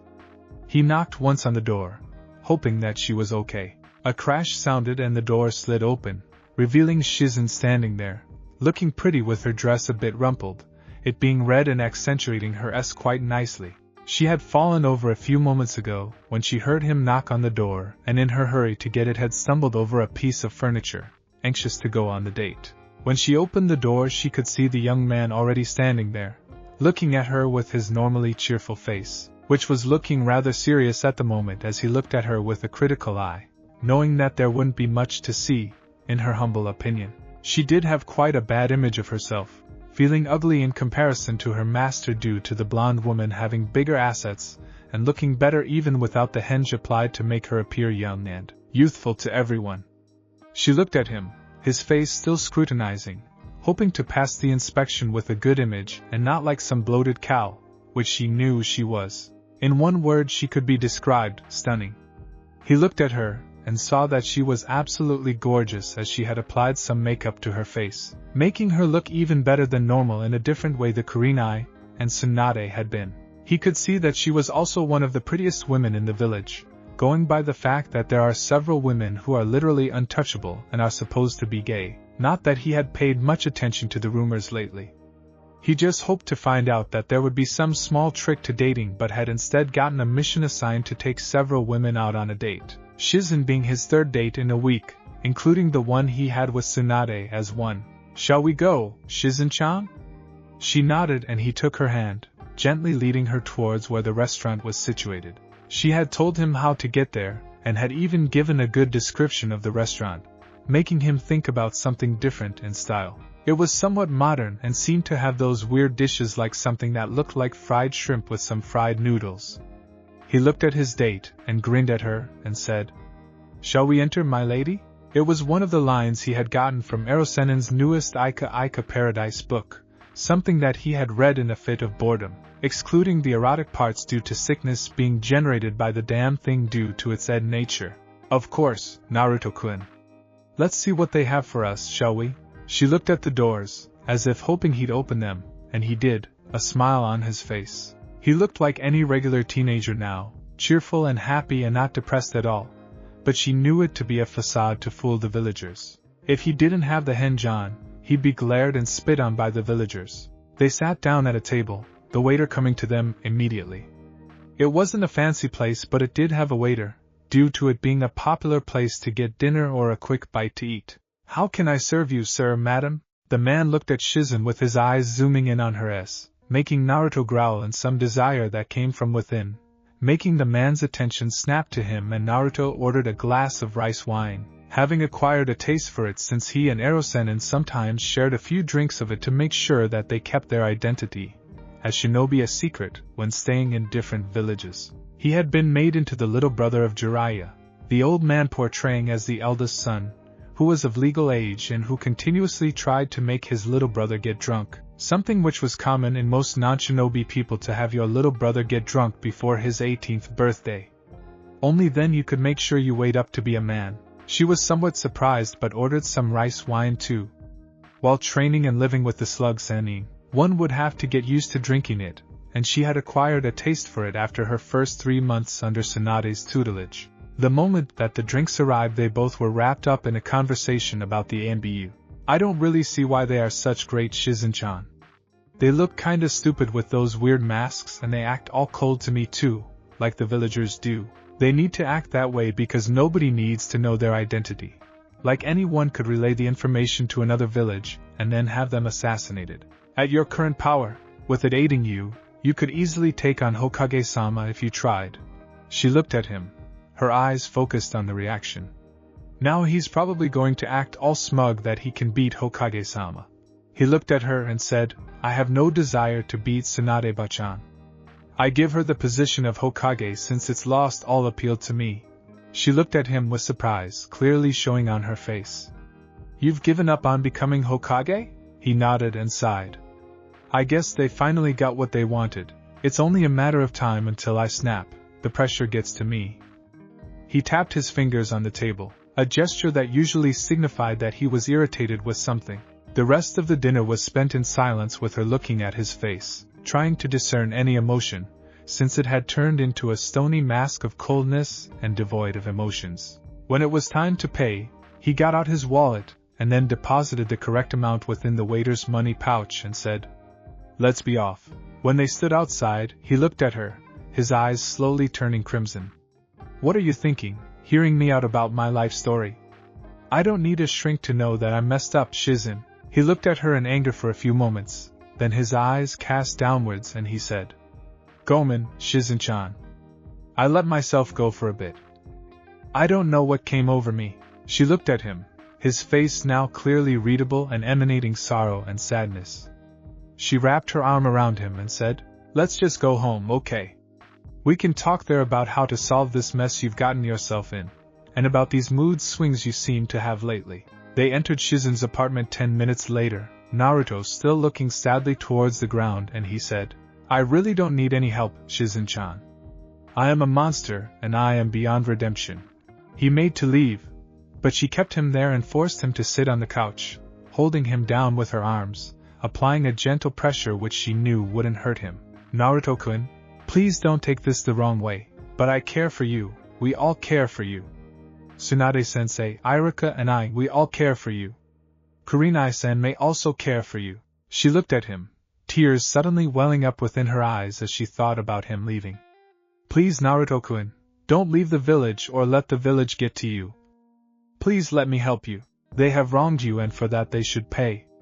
I saw you once as a little brother, but now you are something more. I didn't want to admit it to myself, but you've turned from a little brother into someone who could be my lover. She looked at him, noticing the shocked look on his face, and kissed him on the lips. Burning passion echoed within it for so long. Please Naruto-kun. It's been so long that I don't even know how a man's touch feels like. Please touch me. She grabbed his hands and placed them on hers, making him blush as he felt the flesh under his hands, feeling the warmth of it against his hands. Wow. Shizen-chan is really forward in this thing. I don't want to do this, even though my body says otherwise. I want to wait until I am ready, or at least know how to do it. He looked at Shizen's chest, sighing deeply. I don't want to do this, Shizen-chan. He spoke with a sincerity and maturity in his voice that momentarily made her surprised at it, looking up to meet his eyes, which seemed to shine with something that is surely something like determination and finality. Her eyes widened as she looked into his, a sense of shame coming to her. I almost asked him to do something without knowing he'd enjoy it. I almost harassed him, going on my feelings for him entirely. She shrank back from him, tears welling up within her eyes, and she mumbled, I'm so sorry, Naruto-kun. Is there any way I can do something to make it all alright again? He looked up to her and said, What should you have done wrong, Shizen-chan? He looked at her with such innocence that she couldn't bear it anymore and threw herself into his arms, wanting to have some comfort at least before making sure she was exiled from Konoha for almost harassing a minor, something which still had some laws about it. He held the crying female and said, Don't worry, Shizen-chan. I just didn't want to do that now, maybe on a later date, but I wouldn't want to do that on the first date. He looked her in her eyes and he gave her a reassuring smile and said, Maybe next time, with someone more mature than me, you will be able to do the things you want. She looked at him, her eyes not really focused, and mumbled something about wanting Naruto instead of somebody else, which the Jinchuriki heard, and a blush resurfaced on his face. She wants me instead of someone who is older and probably more handsome than me? Wow, I never thought that she would like me in that way. He gave an awkward cough and she looked up at him and said, Yes? Is there anything I can help you with? He scratched the back of his head with a sheepish look on his face and said, I didn't mean to insult my previous words, but I felt like it was a bit too soon. Still good friends? He looked at her and she bowed and said, Arigato for your trust, Naruto-kun. He gave her a grin and said, No problem, Shizen-chan. I know that I'm so shy that girls just want to touch me. Correction. Women just want to touch me. None of the girls my age want to have anything to do with me. His expression saddened and he hung his head, sighing deeply. I guess I'll better go. Have a nice night, Shizen-chan. With that he pressed his lips against hers, kissing her for the last time that day. He gave her a sad look and then got up and said, I'll see you later, Shizen-chan. With that he left. He looked at the streets, suddenly feeling sad that he was walking all alone without someone for company. The date with Shizen had been nice until the end. He just didn't know what to do when she was acting so forward with him. He knew that she was around 27, an age which usually had one married. Some women already have given birth 3 times, with their children going to the academy already. He looked and saw only glares directed at him, even from those his own age when the secret had been spilled. Demon, monster, beast, all these mutterings were heard by his sharp ears, and he saw that there were some familiar faces amongst those that muttered those things. Sakura was now openly resentful to him, making him feel even worse as she took every time she had to insult him, out of the view of anyone who liked Naruto, of course. Not that there were many people who liked him, a grand total of 4 maybe, including Irika and Jiraiya with them, him still having mixed feelings about Kurenai-sensei.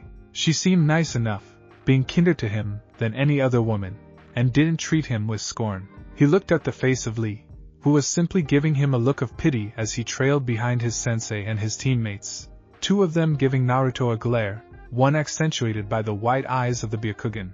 Niji had taken the victory over him as a fluke, saying that it was only a beast which beat him in that match. His idolizing supporter, Tenten, supported him in that notion by adding that such a lone monster shouldn't be suitable as a human being but as a target to practice upon.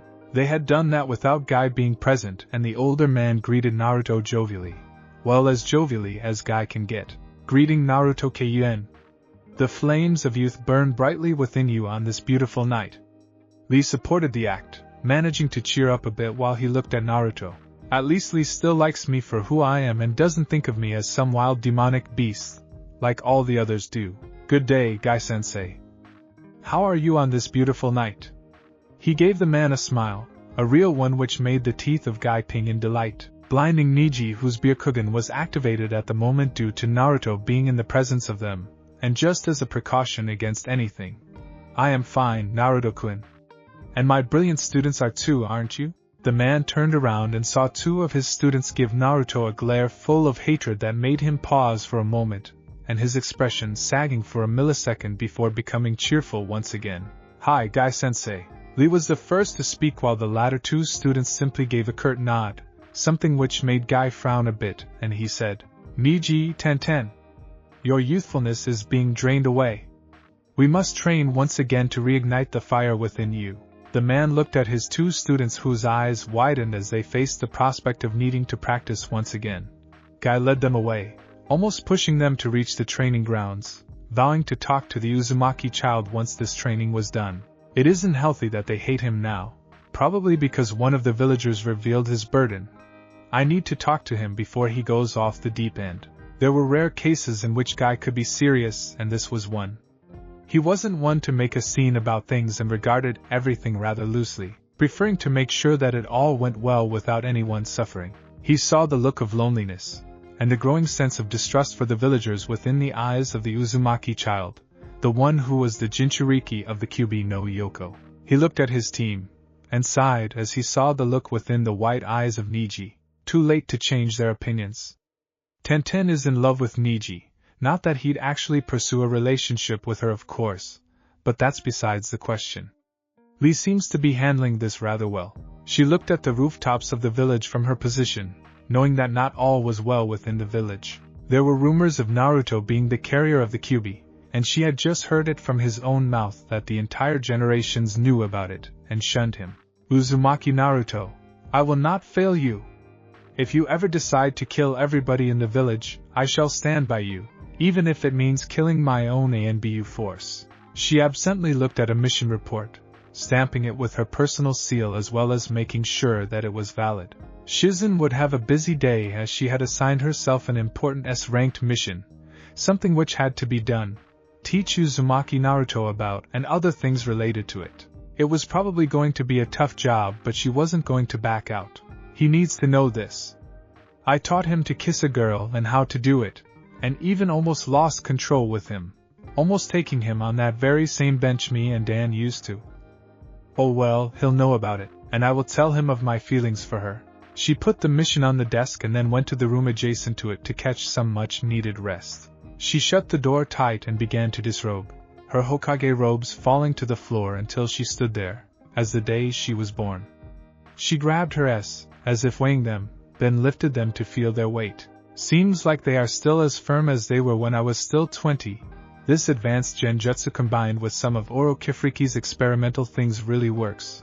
With the sample of the thing that Orochimaru had tested to keep himself young and immortal, he had only used half of the formula, having thrown it away when it only made his skin cells regenerate faster than normal, resulting in only his looks remaining young. He had applied the rest of the solution to her body, covering every bit of it, and it had remained young. The genjutsu was only added to make her look a bit older than what she really was, and she had selectively applied a genjutsu for her to look all her years. The only thing that the solution hadn't done was rejuvenate the internal organs with the same speed as the skin cells. That was the only flaw, but it served her purpose. It would be gold in any other person's hands, but she had only applied it to herself, and then had destroyed whatever was left of it. She lay down on her futon, wanting to get some rest. Her hands wandered over her body, going to a private spot and stimulating it as pictures of the blonde wonder came to her mind, thinking about the sensations he was causing within her body when they had kissed. In the end, A satisfied was given and the woman shuddered as an orgasm overcame her. She cleaned herself and the futon up for a bit, and then went to sleep, her body wanting sleep after the stress relief. He trudged up to his house, feeling something approaching rapidly behind him, and he ducked and a bottle flew over his head. "Demon!" An angry villager screeched and rocks were thrown at him. He groaned as they tried to hit him, but he wasn't going to let them do that to him. Not after he had just taken it before the training trip with Erosenin. He entered his home, reeking of sake and having gotten hit by a sake bottle, the glass having shattered, releasing the liquid all over him, also cutting him, with the cuts quickly healing due to Kyubi's influence. He sighed, looking at himself and knowing that his outfit was ruined.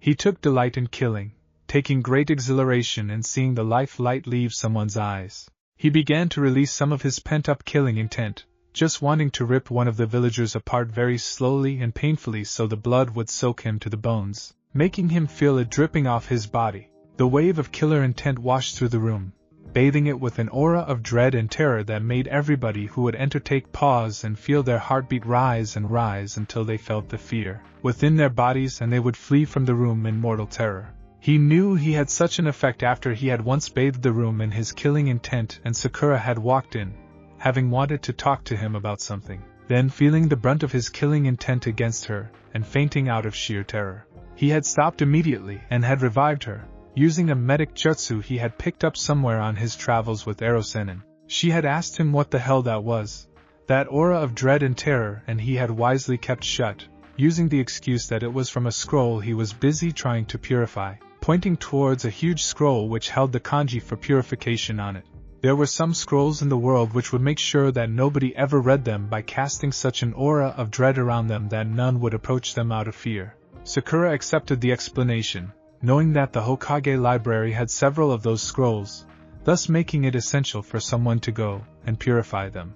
Jiraiya was somewhat known for his sealing and scroll jutsu, so it came to no surprise that Naruto was the one doing all the work. He could feel the power within his body beginning to lash out against the walls of the room, and he saw the wallpaper blacken as heat was generated by the infernal chakra which was still raging around him. He looked at the walls as they turned so dark, and then to ash. Not again. He mumbled and began to make hand seals, willing the chakra to renew what had been turned into ash. It was quite the trick to renew the walls after being burned, something which Kyubi still had to explain other than a small mentioning about some Shodai fool who wanted some power.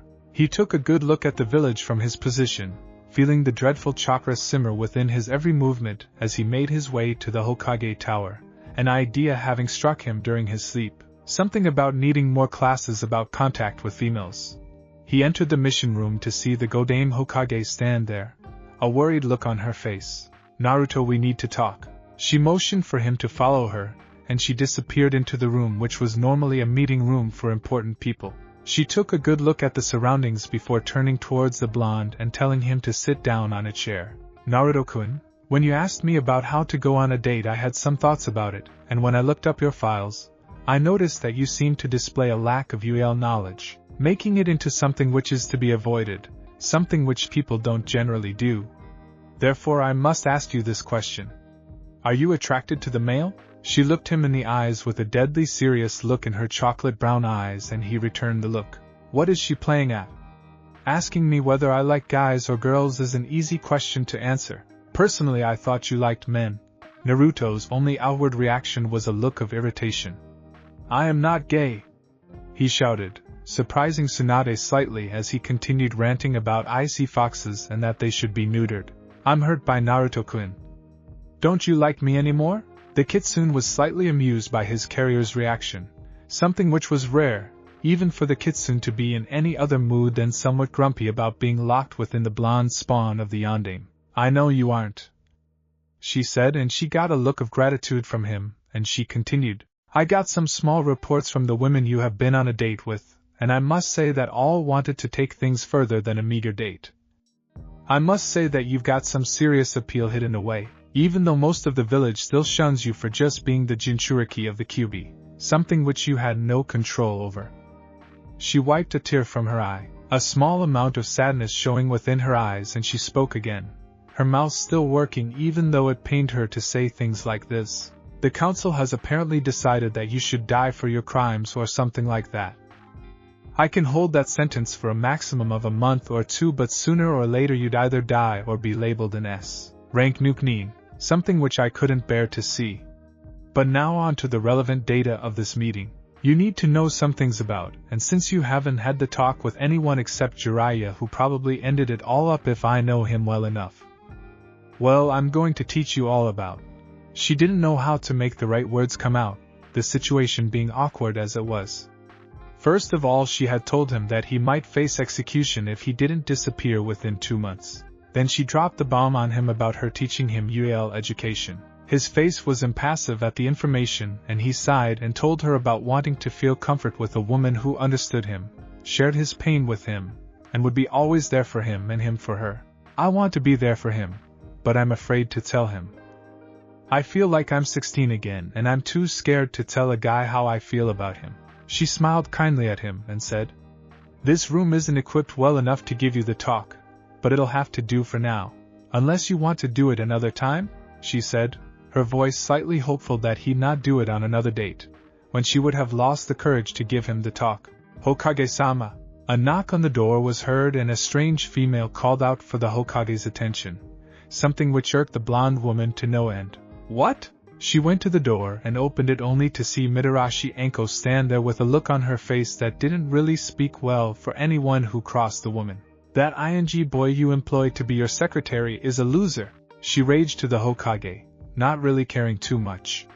She had gone out on a date with the guy last night, not really wanting anything but a cheap dinner. Instead, the guy had the gall to feel her up, even going so far as to brush his hand over her leg and let it rest there. She wasn't happy at the moment, as indicated by the rather red color that was on her cheeks. Shizen is a loser?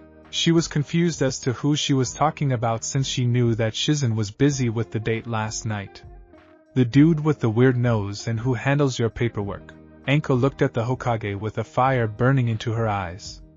"Can't you just go and get me someone who will really care and not for these?" Tsunade got a slightly surprised look on her face and she said, "I'm working on something now, maybe I'll help you finally land a guy." She gave the younger woman a grin and Anko had a small smile. Some depression could be seen within her eyes. She left the area, wanting to do something which involved killing or maybe harassing some genin into giving her dango. Swanda turned back to Naruto and said, "Alright, Naruto-kun, what is your answer?" she asked. "Well, I'd like to have my lesson now, if it isn't too much trouble." She gave him a grin and said, "I'm giving the official lecture to you, the one most parents would give to their children to embarrass them. Alright, here it goes." She cleared her throat, and then started.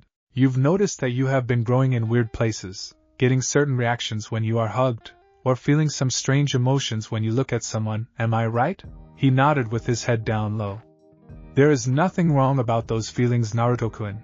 If you get to the age you are now, you'll undoubtedly begin to notice the females around your age, and your body might be getting ready to react to their presence, thus giving you a pleasant sensation at night, which is nothing to be ashamed of. By the way," she could see how his cheeks were growing redder and redder as she continued, and a smile grew on her face.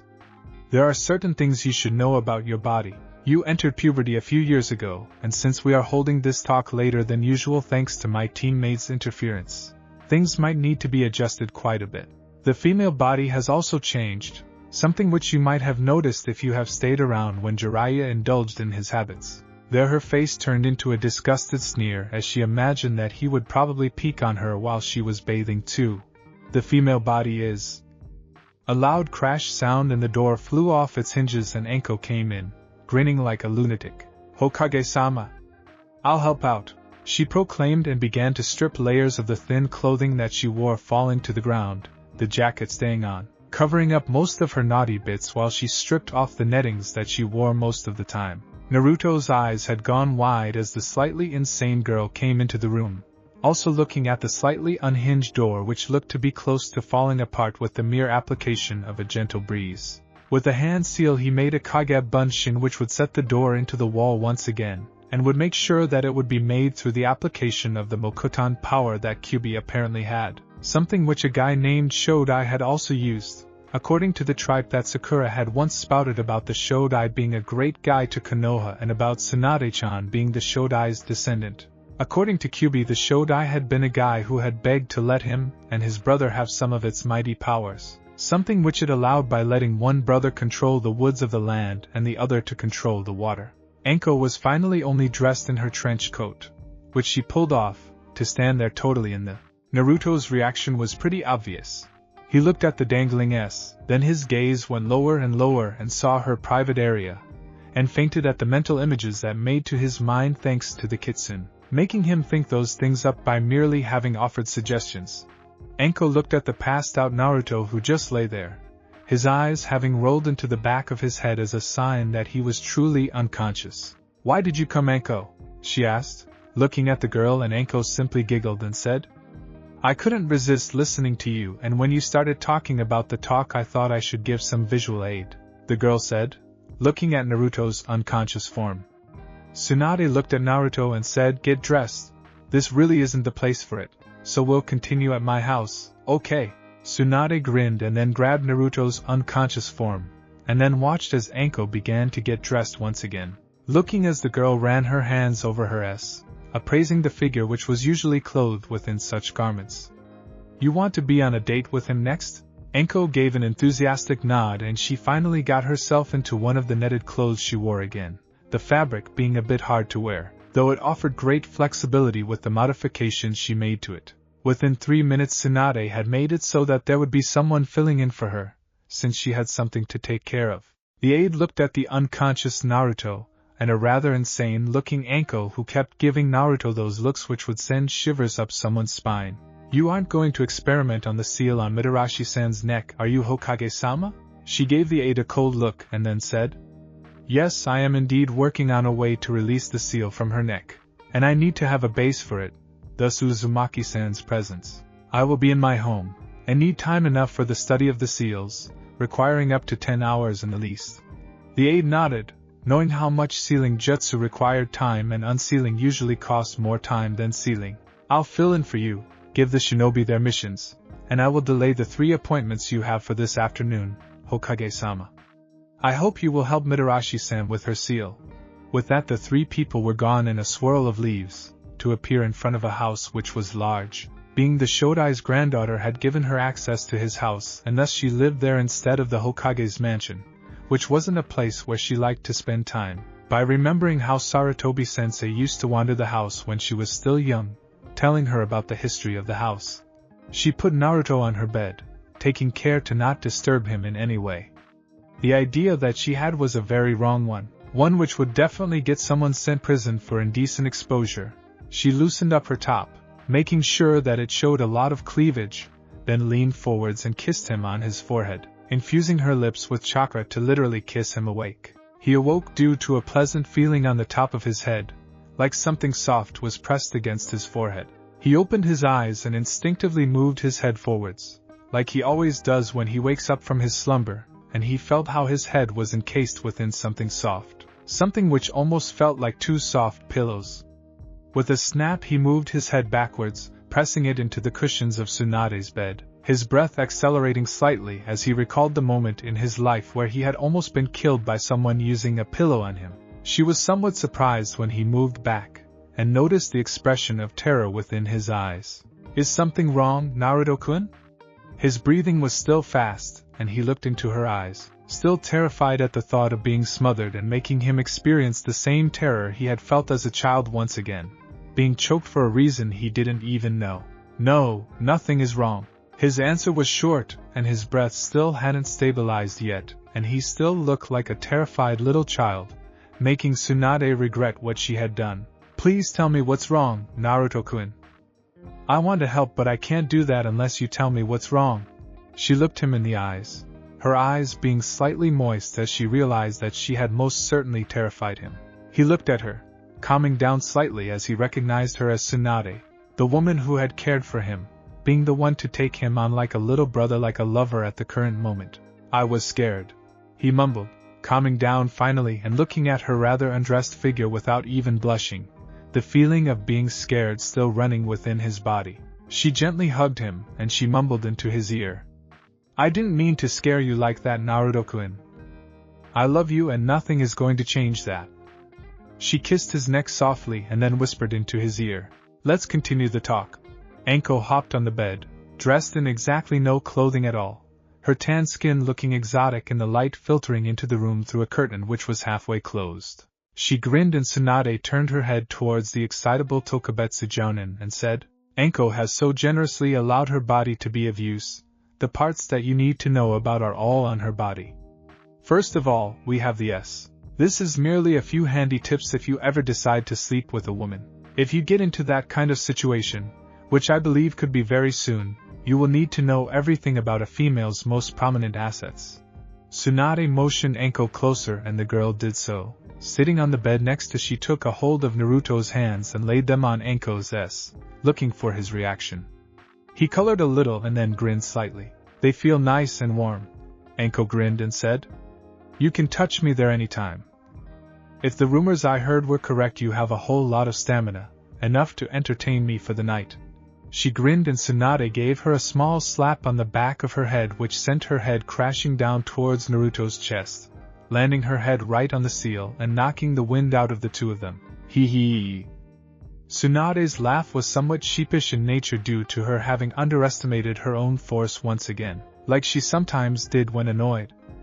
Jiraiya would always be in the hospital for days when something like that happened, usually nursing some broken bones and some pelvic injuries courtesy of being slammed by a foot with a huge amount of force behind it. Alright, let's continue this and get this over with. I really need to control my strength. She mumbled as an afterthought as the two got up once again and Naruto grabbed Tsunade's S quite roughly, ing the woman out of her thoughts and making her look at him, a small look of shock in her eyes. My, Naruto-kun. I didn't know you would be so forward. Yes, they're real. I'm rather proud of them. She grinned and then began to remove the clothing she still had on, making sure that her S were the first bit to be uncovered and she could feel his grip still on them. You really like, don't you, Naruto-kun? Well, let's continue what we were doing before. She edged a bit as he squeezed once, then let go of them. Alright, since you touched both of us, let me tell you more about them. If you squeeze them, you can make sure that the woman who they belong to can feel pleasurable feelings which would excite her. It's the same with a man, whose body parts are a bit different, but we'll cover that later.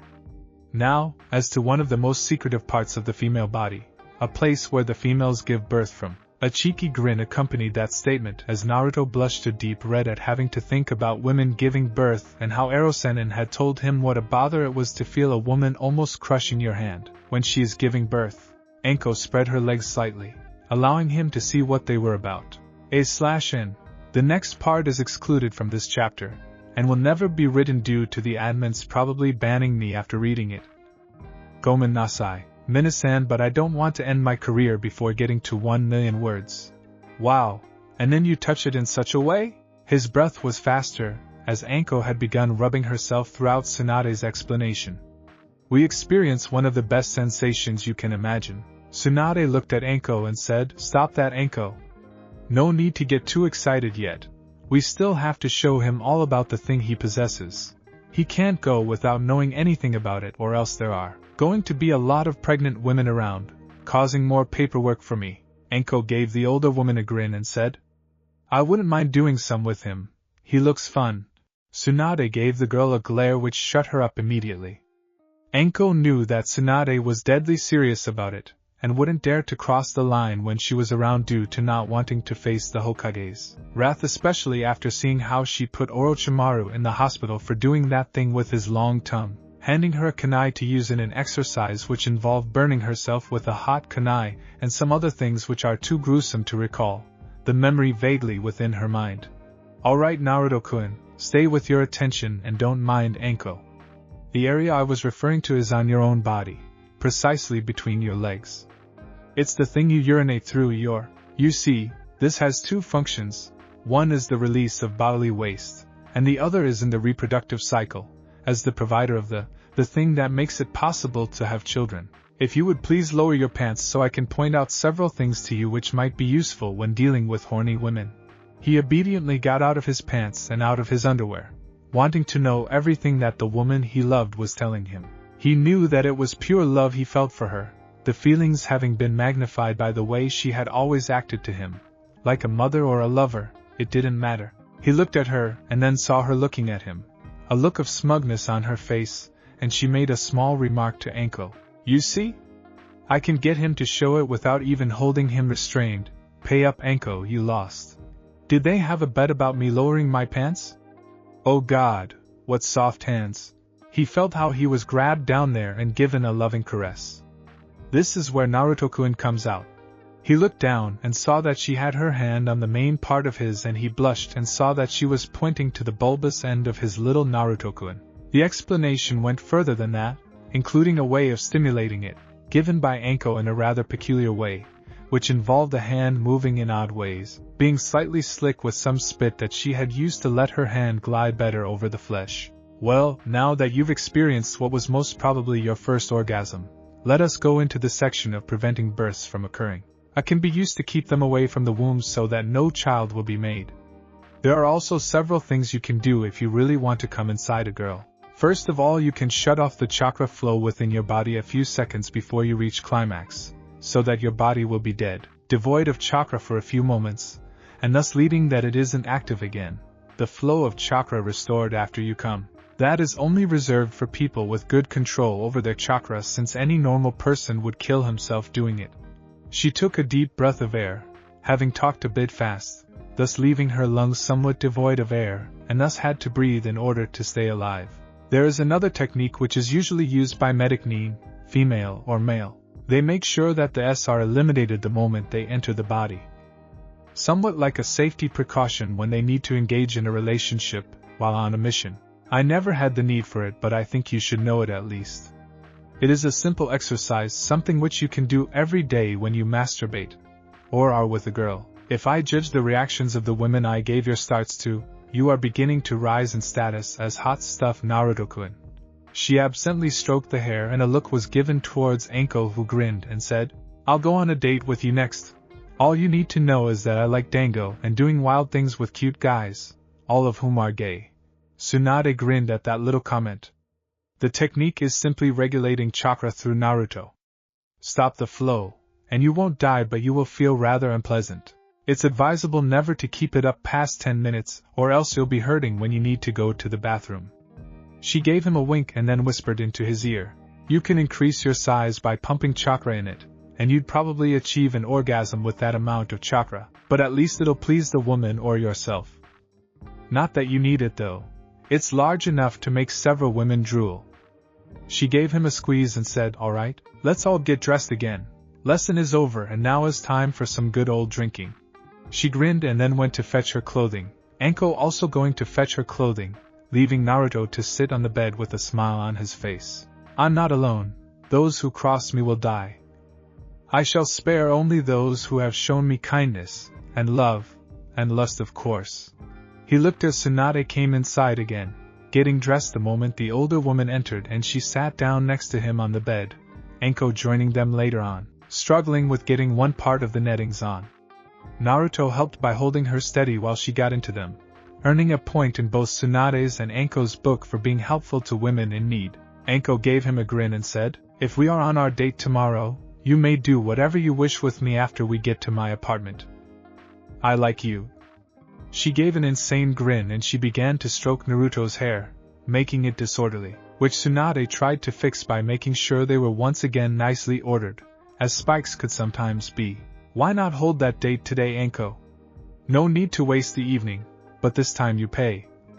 I still don't have everything in order to give Naruto a full repayment of all the money he lost during the previous dates. They always try to block the money he gets. I don't know how Sarutobi-sensei ever got him money. Tsunade sighed and Anko cheered slightly as she immediately dragged Naruto out of the room, in the hopes of maybe getting him to dress up in some old clothes she still kept as a small memento of the man who had taught her, having washed them several times after her sensei had left Konoha, but deeming them worthy to stay as either a memento to him, or as something to wear when a male had lost all his clothing. It was black clothing in an almost tuxedo style, but without the white shirt which normally accompanied it. It was only used when Orochimaru-sensei had to go to important functions, and she remembered that she had stashed a few scrolls into it, after having washed it, and having forgotten about the for the entire time until she remembered that she had it, and had started dragging Naruto off to her apartment. Naruto just wondered how the hell she was able to be so strong as to carry him, while still being able to jump over all the roofs and stuff like he weighed nothing. Must be something for all females to be super strong when they are going somewhere. He looked as they passed several known faces, his own face thankfully hidden by Anko's slightly flapping trench coat. He could hear the murmurs of words being spoken, and he caught something which sounded like Anko's got another guy to experiment on. She's as crazy as that sensei of hers. He gave a grin, knowing that Anko hopefully would be quite gentle with him, not harming him unless he asked her to harm him. All he wondered was why he didn't get the chance to dress up for the date. As they traversed the rooftops, she felt his clothes rustle slightly against her skin, making her feel the roughness of the clothing which he was wearing. He looked positively cute to her, looking at her with such innocent blue eyes which made her really excited to see what was truly within that mind of him. She did have a certain knack for getting the most out of guys if she liked them, which usually evaporated after 3 minutes that they were going out. Most guys would leer at her and maybe even cop a feel, but she was usually on guard enough to make sure that no one would do something like that against her.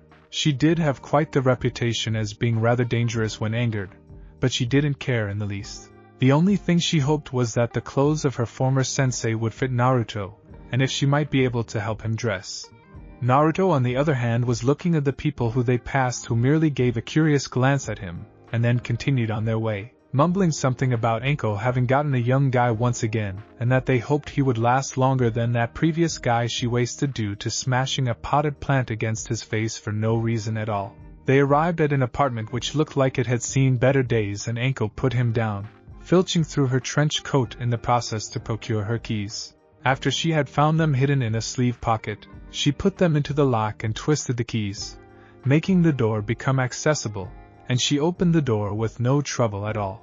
They entered Anko's apartment, the woman leading the way for him, and he suppressed a brief shudder as they passed a rack which had some torture equipment on it. Those are usually for restraining people, Naruto-kun. Maybe we can do that later tonight.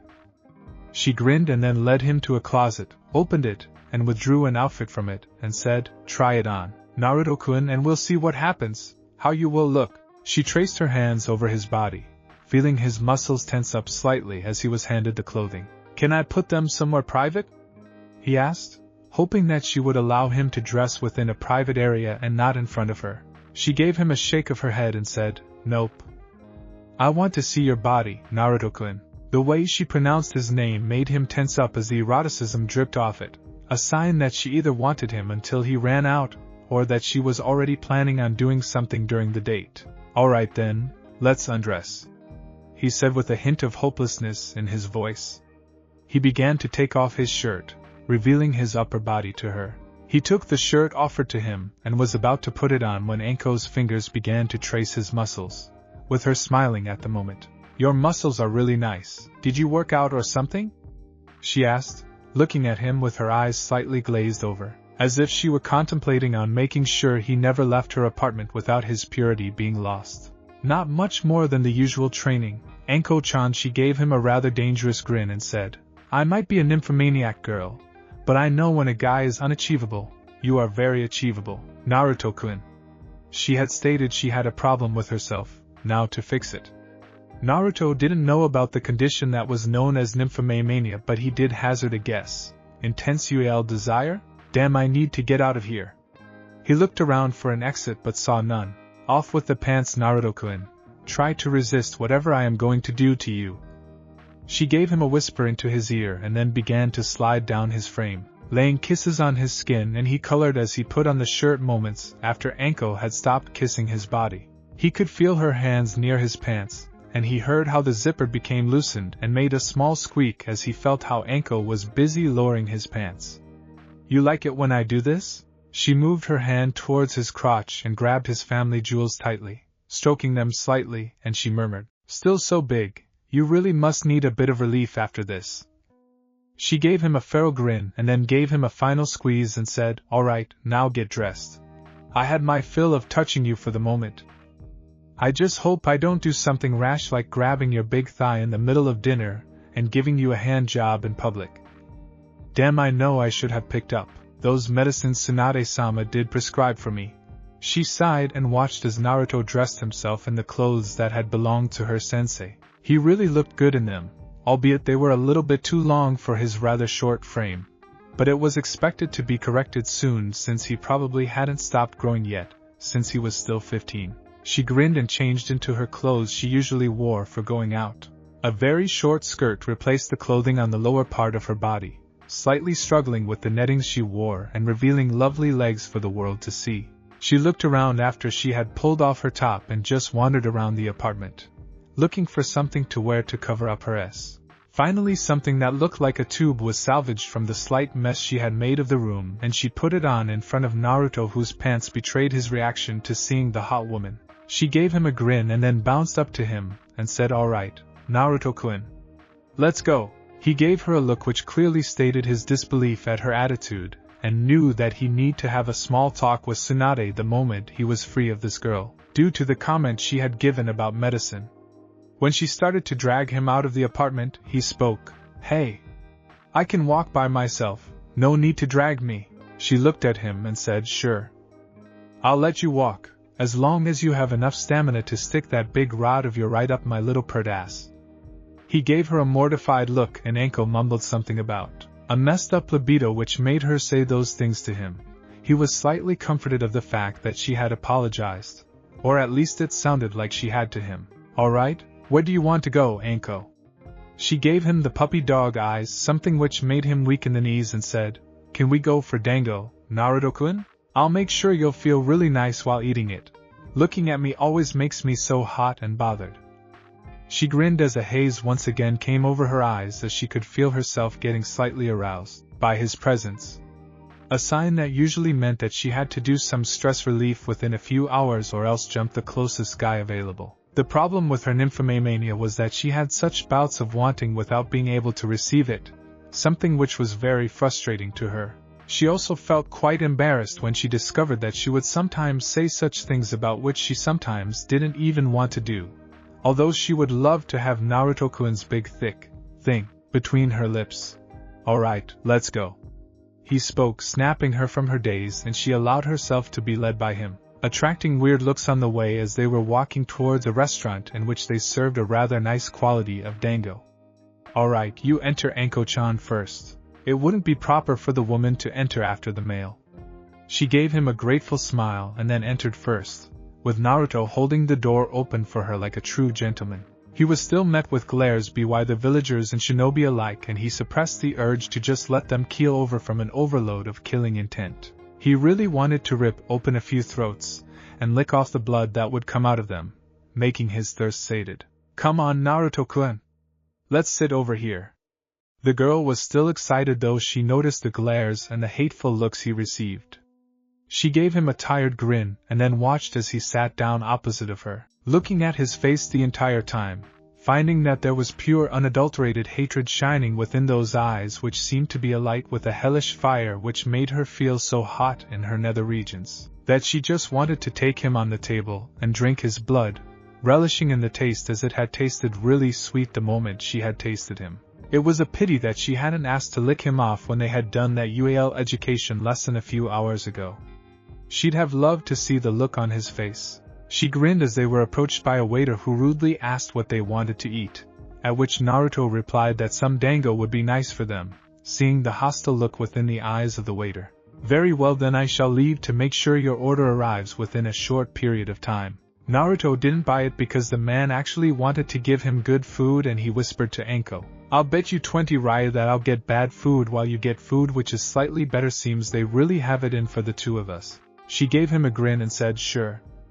Especially after I demonstrated by pinning a guy to a wall by merely using a few kunai to prove my point about the men working here being weak ninnies." She absently gave a passing waiter a grin, and the man shrank back, trembling in fear as he recognized who she was. He didn't like having his arm healed after it had been impaled by a few kunai by that crazy woman.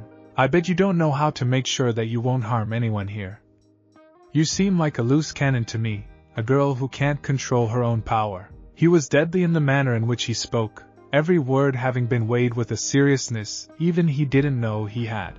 He looked at the girl whose wild hairstyle reminded him of his own hairstyle, and then said, "I'll be able to protect most people here, but I have to leave within 2 months or else I'll be sentenced to death for my crimes against Konoha." Naruto gave a small grin as he looked at the woman whose face began to look like it was a mask of rage at the fact that he was going to leave Konoha just because of some stupid counsel. I might be a wild girl, and I might be someone who isn't often serious, but this takes the cake, even for me. After Orochimaru-sensei had left, the Sandaime came over and told me that I could live here, even after the council had tried to vote for me to be expelled from Konoha for just being trained by that man. Ikinori-san hated me from the day I puked all over his clothes when I was 4. She looked at him, seeing the corners of his lips twitch slightly as he suppressed a smile at the idea of the honorable council member having been puked on by some 4-year-old girl. "Did the fag pick you up or something?" Anko nodded and said. "The fag tried to pick me up, presumably to touch me in some places where a young girl shouldn't be touched. Orochimaru-sensei told the man that I didn't need to be picked up, but the man tried, arguing that I probably would love to sit on his lap.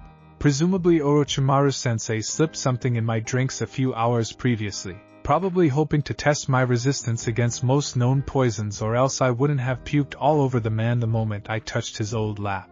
Lately I've been hearing rumors about him having molested some boy whose name isn't known, and the boy had gone to the Hokage about it, and he had disciplined the council hentai himself." Naruto gave her a rare smile and said to her in an almost silent tone, "When I stole the scroll of seals, I noticed a small note on the bottom which described the use of the Shiki Fujin. I looked at it only briefly at that time, but I remember it still. It told me how to unlock the cage for the Kyuubi in the vessel, which I didn't know who it was until Mizuki Baka-sensei told me that I was it. Since then I've been in contact with my furry friend." He gave a grin which wouldn't have been mismatched on a shark's face, and they were interrupted by a waiter coming with their orders. Anko sniffed disdainfully as she looked at the dango, which looked like it had been made of spoiled goods, something which she abhorred, since the dango was the only reason she had for living. Of course, after you count the fact that her sole goal for living had once been getting a steady boyfriend who would accept her for who she was and not for what she was rumored to be. Anko, you really need to control yourself if you want to make sure you'll have a good chance with Naruto-kun. No wild ing until after we've eaten. Whatever it is, damn, this looks gross. I wonder if they took it straight out of a garbage can or if they have sprinkled an aroma of unclean filth over it. The smell is nauseating." Naruto was looking at dango on a plate, which sat in front of him. It looked somewhat disgusting to him, but he tried to eat it anyhow. "Come on, Naruto, don't be afraid. You can do this, just bring it to your mouth and close down on it, then rip off a piece with your teeth and swallow it without trying to taste it." He grinned as he looked at Anko, who was clearly trying to suppress her shudders, and then just grabbed one of the dumplings and then brought it to his mouth, then slowly inserted it into his mouth and chewed, tasting the thick thing and being revolted at the taste. He saw Anko also biting down on it, and his mental thoughts went like this: "Holy damn Kyuubi. This stuff is gross." "I agree. This stuff is even worse than those things they chuck at you. It tasted like rotten cows mixed with the feces of people." Anko's reaction, on the other hand, was a little bit exotic. "I'll string those mother airs by their balls and have them lick those damn things. How dare they poison my dango as well as Naruto-kun? I thought they would have some better common sense. Since I trained under Orochimaru-sensei, he taught me to recognize a poison from a mile away and neutralize them whenever they enter my body. They had the gall to use some poisonous weeds and such to kill us. Oh well, I can exact my vengeance later. Let's see how Naruto-kun is dealing with the..." "Wow. He looks positively awful. His entire face is sweaty. He looks like he's about to puke. On the other hand, I'd better get this toxin out of my body. It wouldn't do to actually choke on the damn thing if they put in an expanding device. You never can be too sure with shinobi," was one of the things taught by Orochimaru-sensei. In one action, the two both spit out the offending piece of crap they had been served, and then Anko signaled a waiter and said, "Did you think I couldn't realize that there was a poison within the dango? Didn't you think about the fact that me being Orochimaru's apprentice, I would know and have been subjected to most of the poisonous plants, and whatever there is poisonous while that man was teaching me? Come Naruto-kun, let's leave this joint. Sir, you've just ensured that no female that I know will ever eat here again. Goodbye." She took Naruto's hand, rising to her level, and then they left, him slightly being led by the girl whose attitude had changed in a heartbeat. At one moment she had been rather ed, but now she was suddenly deadly serious, something which Naruto could appreciate due to him liking some seriousness within a woman. But they would need to have a wild side to compete with his own wilder side. He had discovered that he liked looking at women who radiated killing intent without even having to focus on it coming out. The Godame Hokage literally oozing with the killing intent, though it was something which almost nobody really noticed due to the Hokage always looking so sleepy that they attributed the feeling to annoyance at the Hokage for sleeping. They left the restaurant and smashed the door on the way out, making the wood break and Anko grin as she imagined the faces of the owners to be not happy. "Let's go for some ramen, Anko-chan," he said, looking at her for approval, and she gave him a look and said, "Sure. As long as there is good food and not that poison we just got served, it's fine with me." She was cheerful once again and with a certain bounce in her step which made her assets jiggle in a way which Naruto noticed, and gave a grin which clearly stated that he was enjoying both the jiggling as well as her company. They stopped in front of Ichiraka and Naruto said, "There is some of the best ramen in the village here, so come in and enjoy." Anko gave a small grin, instead of being slightly put out that she had to eat ramen instead of dango. She didn't really care too much for it, but she did like to vary her food a little. "I am Chan. Give us a bowl of ramen, miso for me and, what would you like to have, Anko-chan?" he asked with his normal exuberance, and she gave him a grin and said, "Some dumplings in it would be nice, Ichiraka-san." Ayam nodded and then told her father to go and make the ramen, which the man happily did for his number one customer. "So Naruto-kun, tell me something more about yourself. For instance, in what way would you like me tonight?" Naruto almost gagged on his own spit as he looked at the slightly crazy woman who had just told him she wanted to know how he would have with her tonight. I haven't really thought about that. Let's just allow me to get back to my house and then we'll see, okay?" He gave her a weak smile and Ayam joined the conversation. "Yes, Naruto-kun, you have a hot date with Mitarashi-sama and you didn't even think about the pleasures of the flesh? What kind of man are you?" Anko gave the girl a conspiring grin and said, "Little Naruto-kun didn't even know what was before Hokage-sama and I taught him all about it." The poor boy was so red in the face that he almost fainted the moment he saw RS. "But I'll let you know that he's at least 11 inches. We used him as a small exhibit, touching some parts of his body to make sure that he knew what they were. He even came once. It was pretty much, but I didn't ask to clean him off. She used the towel to do that. Too bad because I'm sure he would have tasted deliciously." By now Ayam had grown a blush and she whispered slightly, "Mind if I borrow him for a while then? I may have some need for a man in my life. Standing here in this ramen stand is not really good for your social life, now is it?" Anko nodded and said, "You might want to consult that with Hokage-sama first. He'd make a very good partner in the UL area, but I don't know if he has enough character to use him for social gatherings and such when you are required to bring a date."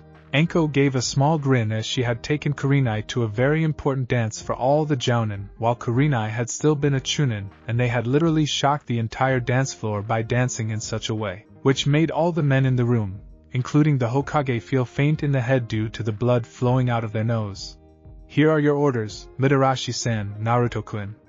Naruto was slightly red in the face as he could hear what the two women were talking about, and he did like the attention, though it made him feel rather excited in his pants, making a tent there. "Hello, Naruto-kun." A voice filtered into his ear, a very familiar one which made his blood almost turn into ice. Shizen stood there, dressed in her usual clothing while she looked at him, and then sat down next to him, making almost no sound while she had moved. "I want to apologize for my behavior last night. It was totally inappropriate, and thus I am begging you to forgive me." She sank to one knee on the ground before him and held her head bowed low. Naruto didn't know what to do. This was an ancient form of begging for apology, something which Shizen seemed to have perfected since he could not remember the exact stance, but it looked like a textbook version of it. "I forgive you for all the things you have done to me. Willingly or unwillingly, I forgive you." The traditional answer came from his lips as he looked at her, and she raised her head, her eyes looking straight into his, and she replied with the standard answer which followed the begging. "For that I thank you, my master."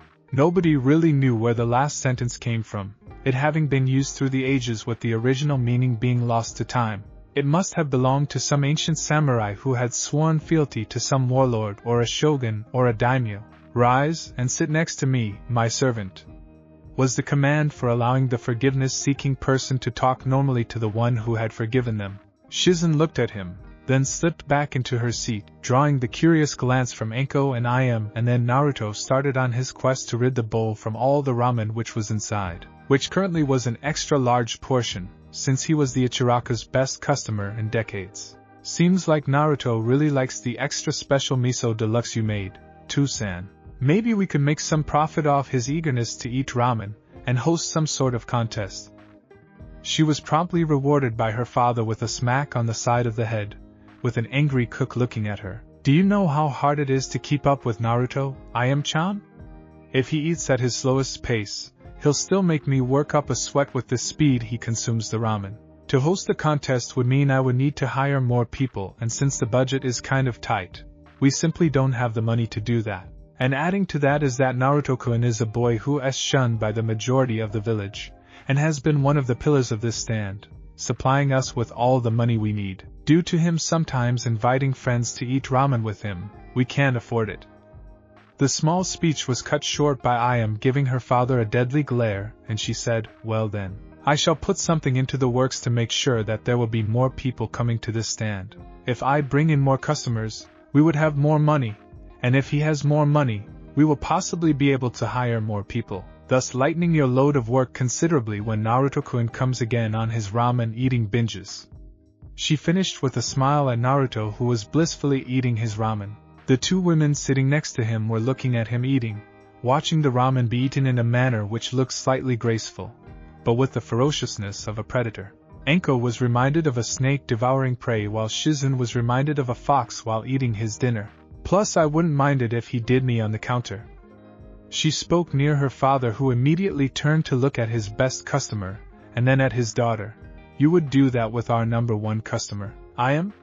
Should I threaten him to stay away from you or give him my blessing? And it seems like he is with these women already." She gave the older man a look which sent shivers down his spine and said, "I'm sure we can all share. I'm not too possessive of my men." She gave a smile towards Naruto, whose head was raised slightly, having finished his bowl, albeit at the slowest pace he could muster. "Share me?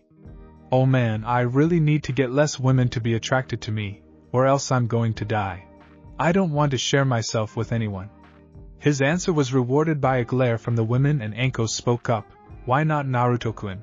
We would be able to entertain you with our writhing bodies, which shall caress every little bit of your wonderfully thick." She touched his cheek and trailed her hand down, only to have it slapped away by Shizen, and the medic Nin spoke, "Don't do that. That's counted as harassment in the law, Naruto-kun." The voice was unexpected, and Naruto turned to the voice to see bushy eyebrows, followed by the green beast of Konoha, which made the man look very serious. "I need to talk with you."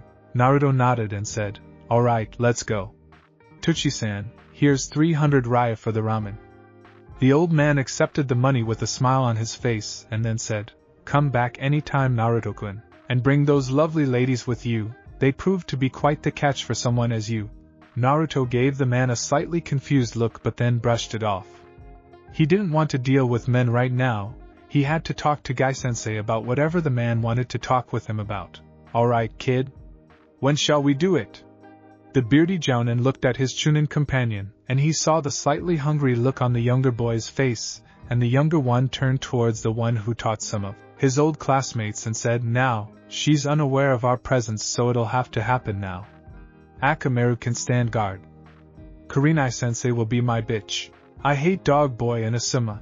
Let it be henceforth known that they shall face a long and agonizing death in the foreseeable future." She was just about to enter her own house when she felt a thin wire wrap itself around her body, tying her arms together. With a pull she was pulled back into a shadowy side of the house, where the two men sated their lusts upon her body. I am not writing that. I may be a depraved and sick person, but I do not condone harassment, in all its forms, be it mentally and spiritually. I hate criminals and wish them a fiery death in hell for their mutilation of women's mental and physical state. I got something special in store for them too. Naruto was looking at the green-clad man who looked at him seriously and said, "It doesn't matter whether you wish to believe me, but just let me speak to you. I have seen the looks that my students acceptly send at you, and I would like to apologize for their behavior, even though I am not the one who made them look at you like that. Believe me that I will do everything to correct that attitude, if it is within my power to do so." That I, the green beast of Konoha, made Ogai swear upon the power of youth. The man looked so serious that Naruto didn't even have the will to speak. All I can say is that I accept this, Gai-sensei. I have been growing used to being hated by everyone, but it is of no use to me. I once heard that a person can take only so much before they break. I am very close to breaking, Gai-sensei. Kyubi whispers to me in my sleep, wanting to kill everybody when they least expect it. Even now I can hear Kitsune speak up within my mind, offering me suggestions as to what to do. It is so hard, Gai-sensei. You should know that the pressure of the hatred of this village for me is becoming too much to bear. Why don't you kill them? Kill them and bathe in their lovely red blood? Come on, kill for me, and you shall inherit all my power to become the scourge of this world. Let the crimson pour out of their wounds and flow through the streets. The voice was gone the moment it had appeared, but it made Naruto look at Guy, his whisker marks lengthening slightly, his eyes turning blood red, his voice becoming deeper and echoing the voice. Yes. I shall paint the walls with their blood. The voice chilled the blood of all those present, and Guy spoke, trying to calm down Naruto from eradicating all living things in the vicinity. Naruto-kun, hold on. Your youthful spirit mustn't diminish. There truly has been a great injustice towards you, but you can't strike back, lest they quench your burning fires of youth. The speech seemed to be working, but for assurance, both Anko as well as Shizen grabbed his arms, holding them against their body as the nails began to turn sharper and sharper until they became wicked claws, readying for the slaughter that might be coming. I want to kill them all, splatter their blood against the walls, but I can't. Not yet, not now. My vengeance shall be sweet. The villagers, they must pay. His thoughts were turning into bizarre paths, unknown by him. He could feel something stirring within his very soul, the change which had been triggered by the hatred of the villagers and his peers, getting to him. He was no longer the child he had used to be. A bright flare of chakra surged through his body, growing him into something abnormal. His mindset began to change until he could no longer take it, then sank to his knees in the real world, feeling awakening within him. The hatred which shone in his eyes was something which put the three off as they looked at the child who had borne the brunt of the villagers' hatred for so long, and finally had snapped. A hint of sanity was seen within those eyes as they looked at them, narrowing slightly. Let's go home. We can talk further when there. His voice was deeper than usual, a change which went unexplained saves for the fact that the Kyubi had been sealed within him and was now probably busy with rearranging his thought patterns. They became more and more deformed and more like they should have been had he not put up the smiling mask for the villagers to see.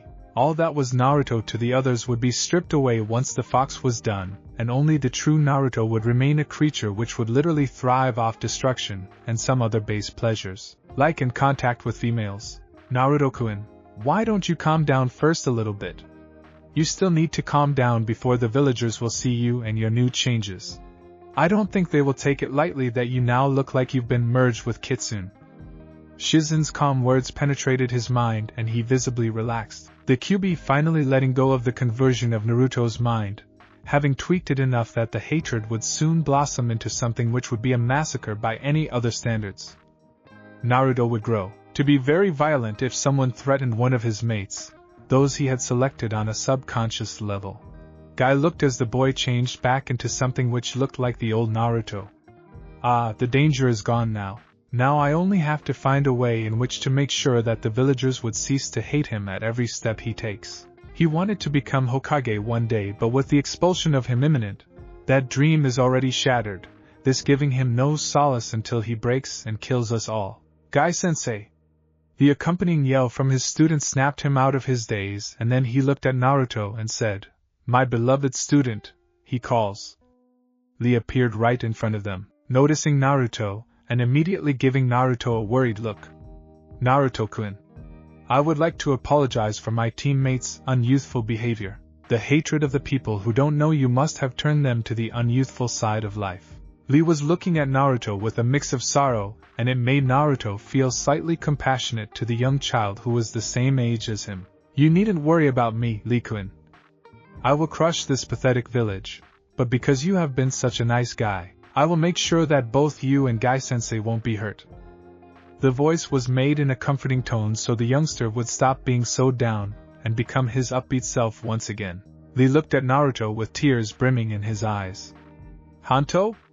You are going to destroy this village? I don't know if I should either help the village for the sake of protecting it, or help you in destroying it. Lee was obviously thinking about joining Naruto, thus Guy made a decision. The villagers have lost the power of youth, Lee-kun. It is up to us to either reignite it within their hearts or to let them die by Naruto-kun's hands. We have 2 months to make sure that the people will like Naruto-kun again, so we better get working on reigniting the flame. But we will need to escort Naruto-kun to his house, since there might be people waiting for him, to kill him or worse, if he were to defend himself. Our beloved Hokage-sama would need to either exile him, or execute him due to the fact that the rulebook of Konohagakure stated that no shinobi should be willing to harm each other, and if they break that rule, they shall be exiled or executed, by the wishes of the current Hokage. Yash, Guy-sensei. We shall deliver Naruto-kun to his home, and then we shall train until his youthfulness is restored to our bodies. Let us be off. The enthusiastic youth immediately began to drag Naruto towards the place where the kid thought his home might be. Lee, my home is that way. Naruto pointed in the opposite direction, and immediately the young one changed his course and began dragging him towards the house, following Naruto's commands with deadly precision, listening to when to turn and go towards a specific roof to get there faster. Alright, this should incriminate him more than enough. We've dropped her in his living room, and have already called some trusted shinobi to investigate the harassment made by the demon brat. So let's be off, Asuma-sensei. The somewhat older man looked at his younger accomplice and said, Have a nice night, Kurenai-chan. I'm sorry for making you all go through with it, but you should have gotten into a relationship with me, not with that demon. With that the jounin closed the door, leaving Kurenai lying there, fluid still coming out of her violated orifices. Something smells off, were the words that Naruto used to describe what he smelled when he approached his own doorstep, Guy and Lee and the females being close to him. He opened the door, and the smell increased, making him feel like impending doom was hanging over him. He dashed into his living room and his eyes widened as he saw the brunette lying on the floor, unconscious and shivering. Kurenai? His voice was soft, and he noticed that she smelled weirdly, then noticed the blood that was coming from her body, which he noticed to be entirely and drew a conclusion. Someone harassed Kurenai, and then put her here. The rest of the people with him came in and a startled gasp came from both Anko and Shizen's mouth, then immediately getting to the harassed and abused woman and trying to make sure that not much more damage was done. Naruto-kun, leave! You can't be seen here or else you'll probably be executed at sight. Remember who you are and take a break from the village. I'll inform Tsunade-sama and you'll be issued 3 days of vacation leave, then return to the village. Go somewhere where you won't be caught, like any of the surrounding countries. Go now. With no further words needed, Naruto dashed out of his apartment, leaving the door wide open, and Guy and Lee sprang into action, asking any of the women whether they needed help. They were ready to assist with any damage which might have been done. Naruto's mind was dipped in confusion, but one thought came through: whoever you are, you won't be safe until you are dead. You will pay for harassing someone close to me, then trying to frame me for it.